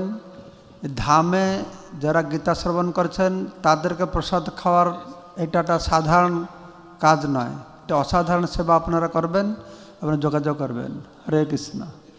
তো মাতাজি অঞ্জলি মাতাজি এটা 26 বছর পূর্তি হলো। প্রথম যে গীতা সম্মেলন হয়েছিল মাতাজি ওনার স্বামী শান্তিনিকেতনে ফিজিক্স না কেমিস্ট্রি, হ্যাঁ chemistry head of the department ছিলেন, নাম কি ভুলে গেলাম, বাসুদেব বাবু প্রথম সম্মেলনে এসেছিলেন। বাসুদেব বাবু চলে গেছেন ভগবত ধামে, ভক্তি করতে করতে চলে গেছেন, মাতাজিকে রেখে দিয়ে গেছেন প্রচার করবার জন্য।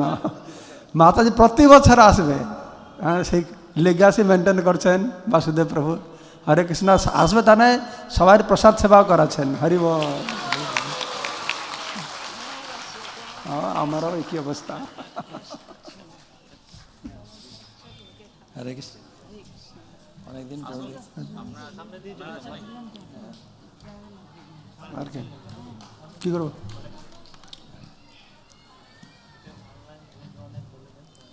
আচ্ছা, এবারে সার্টিফিকেট পাবেন অনলাইনে, গ্রেড 1 সার্টিফিকেট। আমি ঘোষণা করে তারা এসে হাজির হবে। এটা কাকে দেবো? আর কেউ সার্টিফিকেট পাবে।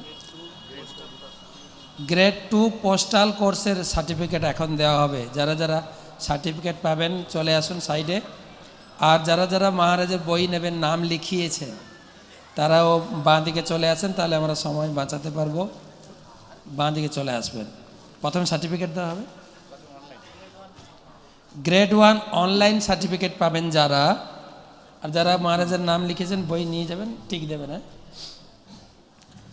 অনলাইন সার্টিফিকেট গ্রেড 1-এ পাবেন অনুকূল গড়াই, দীপিকা পাটওয়ারি, জগদীশ কুমার দাস, কৃষ্ণা দাস, মধুশ্রী চ্যাটার্জি, মনিকা মণ্ডল, রাধা মাধব দাস, রাহুল সাঁতরা,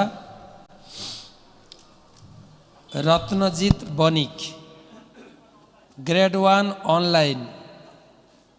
আমাদের online grade 1, grade 2 Hindi, English, Bangla আপনারা কোর্স করতে পারেন যারা এখনও করেননি। গ্রেড 1 অনলাইন কি নাম? রত্নজিৎ বণিক। রত্নজিৎ বণিক গ্রেড 1। হাততালি দেবেন সবাই। কোথা থেকে? ত্রিপুরা।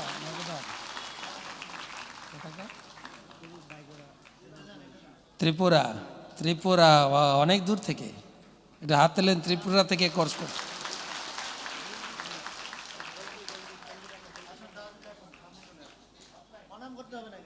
অনুকূল ঘরাই আসুন ফটাফট। অনুকূল। হরে কৃষ্ণ। নাম মহারাজ নাম ডাকুন। অনুকূল। তারপরে সার্টিফিকেট দাও, সার্টিফিকেট দাও। নাম বলছো না? রাহুল সাঁতরা। হরে কৃষ্ণ। হরি বল। মাতাজি কি না? নেক্সট মনিকা। মনিকা মণ্ডল। মনিকা মণ্ডল যাইয়ে। হরে কৃষ্ণ। রাধা মাধব। রাধা মাধব দাস। হরে কৃষ্ণ। রাধা মাধব দাস। তারপরে মধুশ্রী। হরি বল। আর কেউ নেই? আর কে আছে? Madhushree Chatterjee. Hare Krishna. Grade 2। Grade 2 list. Grade grade 2 online আছে? গ্রেড 2 অনলাইন আছে? গ্রেড 1 মাতাজি। গ্রেড 1 এটাও অনলাইন নাকি না? গ্রেড 2 যারা পাস করেছেন তাদের সার্টিফিকেট। নাম ডাকছি, আপনারা প্রস্তুত নিয়ে চলে আসেন। অসিত কুমার সামন্ত, বৈদ্যনাথ পাল, বাসুদেব জানা, ভবেশ চন্দ্র মাইতি, হরিধন পাল, জগন্নাথ বানার্জি, কল্যাণ সাহা, কৃষ্ণা চৌধুরী, মাধব দাস, মামনি পাল, মিঠু দে, নিখিল চন্দ্র বিশ্বাস, পরিতোষ চন্দ্র দাস, পৌলমী পাঁজা, প্রবীর কুমার কামিল্লা, প্রফুল্ল অধিকারী, প্রতিমা চর, রাজেশ বিশ্বাস, সন্দীপ দাস, শঙ্কর বিসাই, শিখা দাস, শোভা গায়েন, সুপর্ণা পাল, তনিমা বৈরাগ্য। অসিত কুমার। হরিব। গ্রেড 2 জয়। বাসুদেব জানা। হরিব। এই নাম দেখে দেখে বলতে পারো, নাম দেখে দেখে। নেক্সট।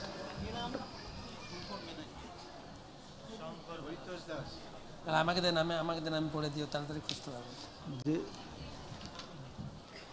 যেটা নাম সামনে আছে ডাকো। কি নাম কি নাম কি নাম? না, 20 আসেনি, 2021 সালের লিস্ট। তুমি নাম তো ডাকো না, ওরা আসবে। হরিব। আপনার কি নাম? পরিতোষ। বৈদ্যনাথ পাল আছেন? নেই। হরিব। ভাবেশ চন্দ্র মাইতি। ফটো তোলে না, ঠিক আছে। ভাবেশ আসছে, একটু দাঁড়িয়ে যান। ভাবেশ চন্দ্র মাইতি আমাকে বলে ভবেশ। হারাধন পাল। তুমি বসলে ওরা তুলতে পারবে না তো, তুমি ওখানে আসো, সামনে সামনে করো।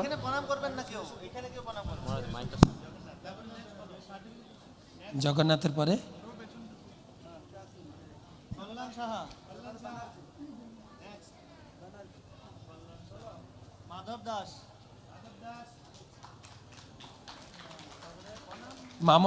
মামনি পাল। মাতাজি পিছনে পিছনে, ব্যাস।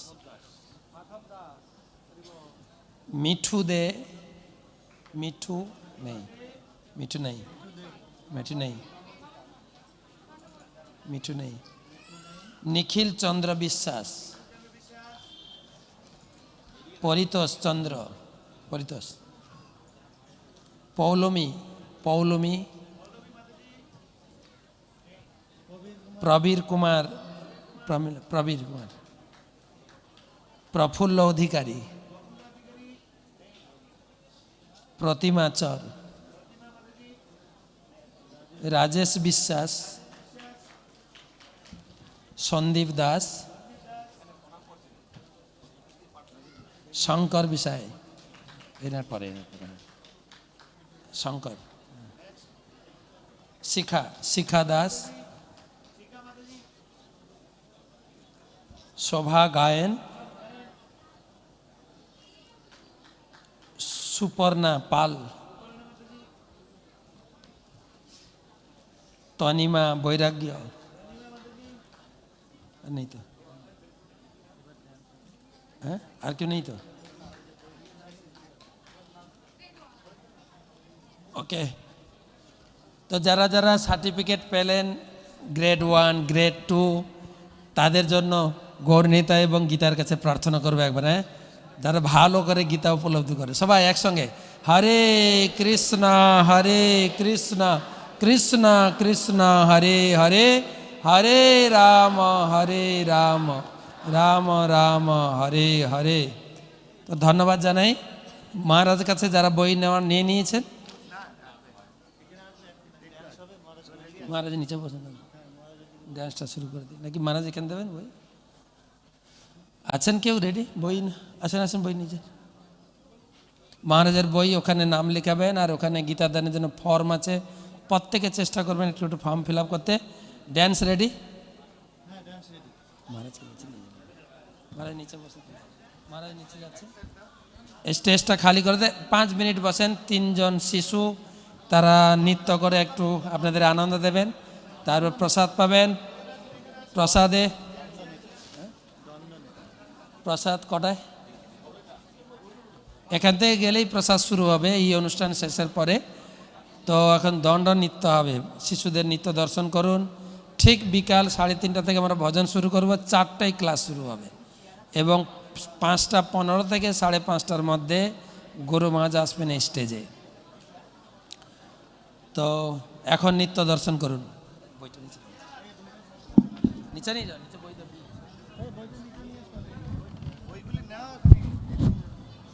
আর কিছু কোশ্চেন আছে নাকি? হরে কৃষ্ণ। প্রত্যেক বছর ভক্তরা বলেন যে আমাদের এই প্রোগ্রাম রেকর্ডিং চাই। তাই না? আগে যেরকম সবাই রেকর্ডিং চাইতেন, সিডি লাগবে, পেনড্রাইভ লাগবে, তা আমাদের এই প্রোগ্রাম, আমাদের গীতা কোর্স মায়াপুর আপনাদের বইয়ের মধ্যে লেখা আছে, ফেসবুক ইউটিউব রেকর্ডিং হচ্ছে, লাইভ হচ্ছে, আপনারা পরবর্তীতে সেটা সব পেয়ে যাবেন। আপনারা আমাদের চ্যানেল সাবস্ক্রাইব এবং লাইক করে নেবেন। এটা লাগবে?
বৃন্দাবন বিলাসিনী রাই আমাদের, বৃন্দাবন বিলাসিনী রাই আমাদের, ওগো রাই আমাদের, রাই আমাদের, আমরা রায়ের শ্যাম তোমাদের রাই আমাদের, ওগো রাই আমাদের, রাই আমাদের, আমরা রায়ের শ্যাম তোমাদের রাই আমাদের, বৃন্দাবন বিলাসিনী রাই আমাদের, বৃন্দাবন বিলাসিনী রাই আমাদের।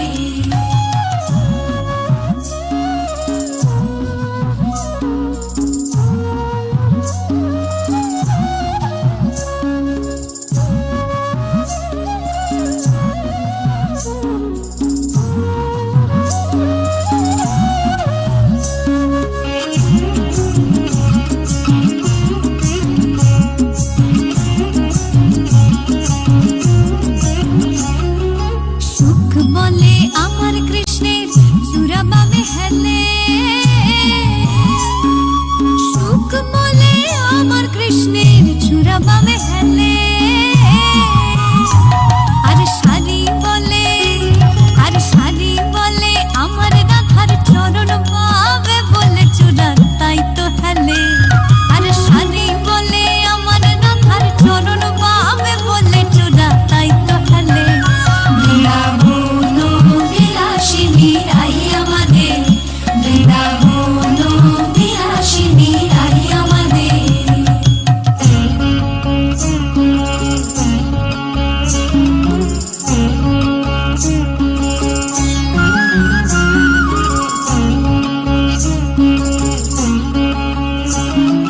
সুখ বলে আমার কৃষ্ণের মাথায় শিখের পাখা, সুখ বলে আমার কৃষ্ণের মাথায় শিখের পাখা, আর শাড়ি বলে, আর শাড়ি বলে আমার রাধার নামটি তাতে লেখা সেজে যায় না দেখা, আর শাড়ি বলে আমার রাধার নামটি তাতে লেখা সেজে যায় না দেখা, বৃন্দাবন বিলাসিনী রাই আমাদের, বৃন্দাবন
হরে কৃষ্ণ।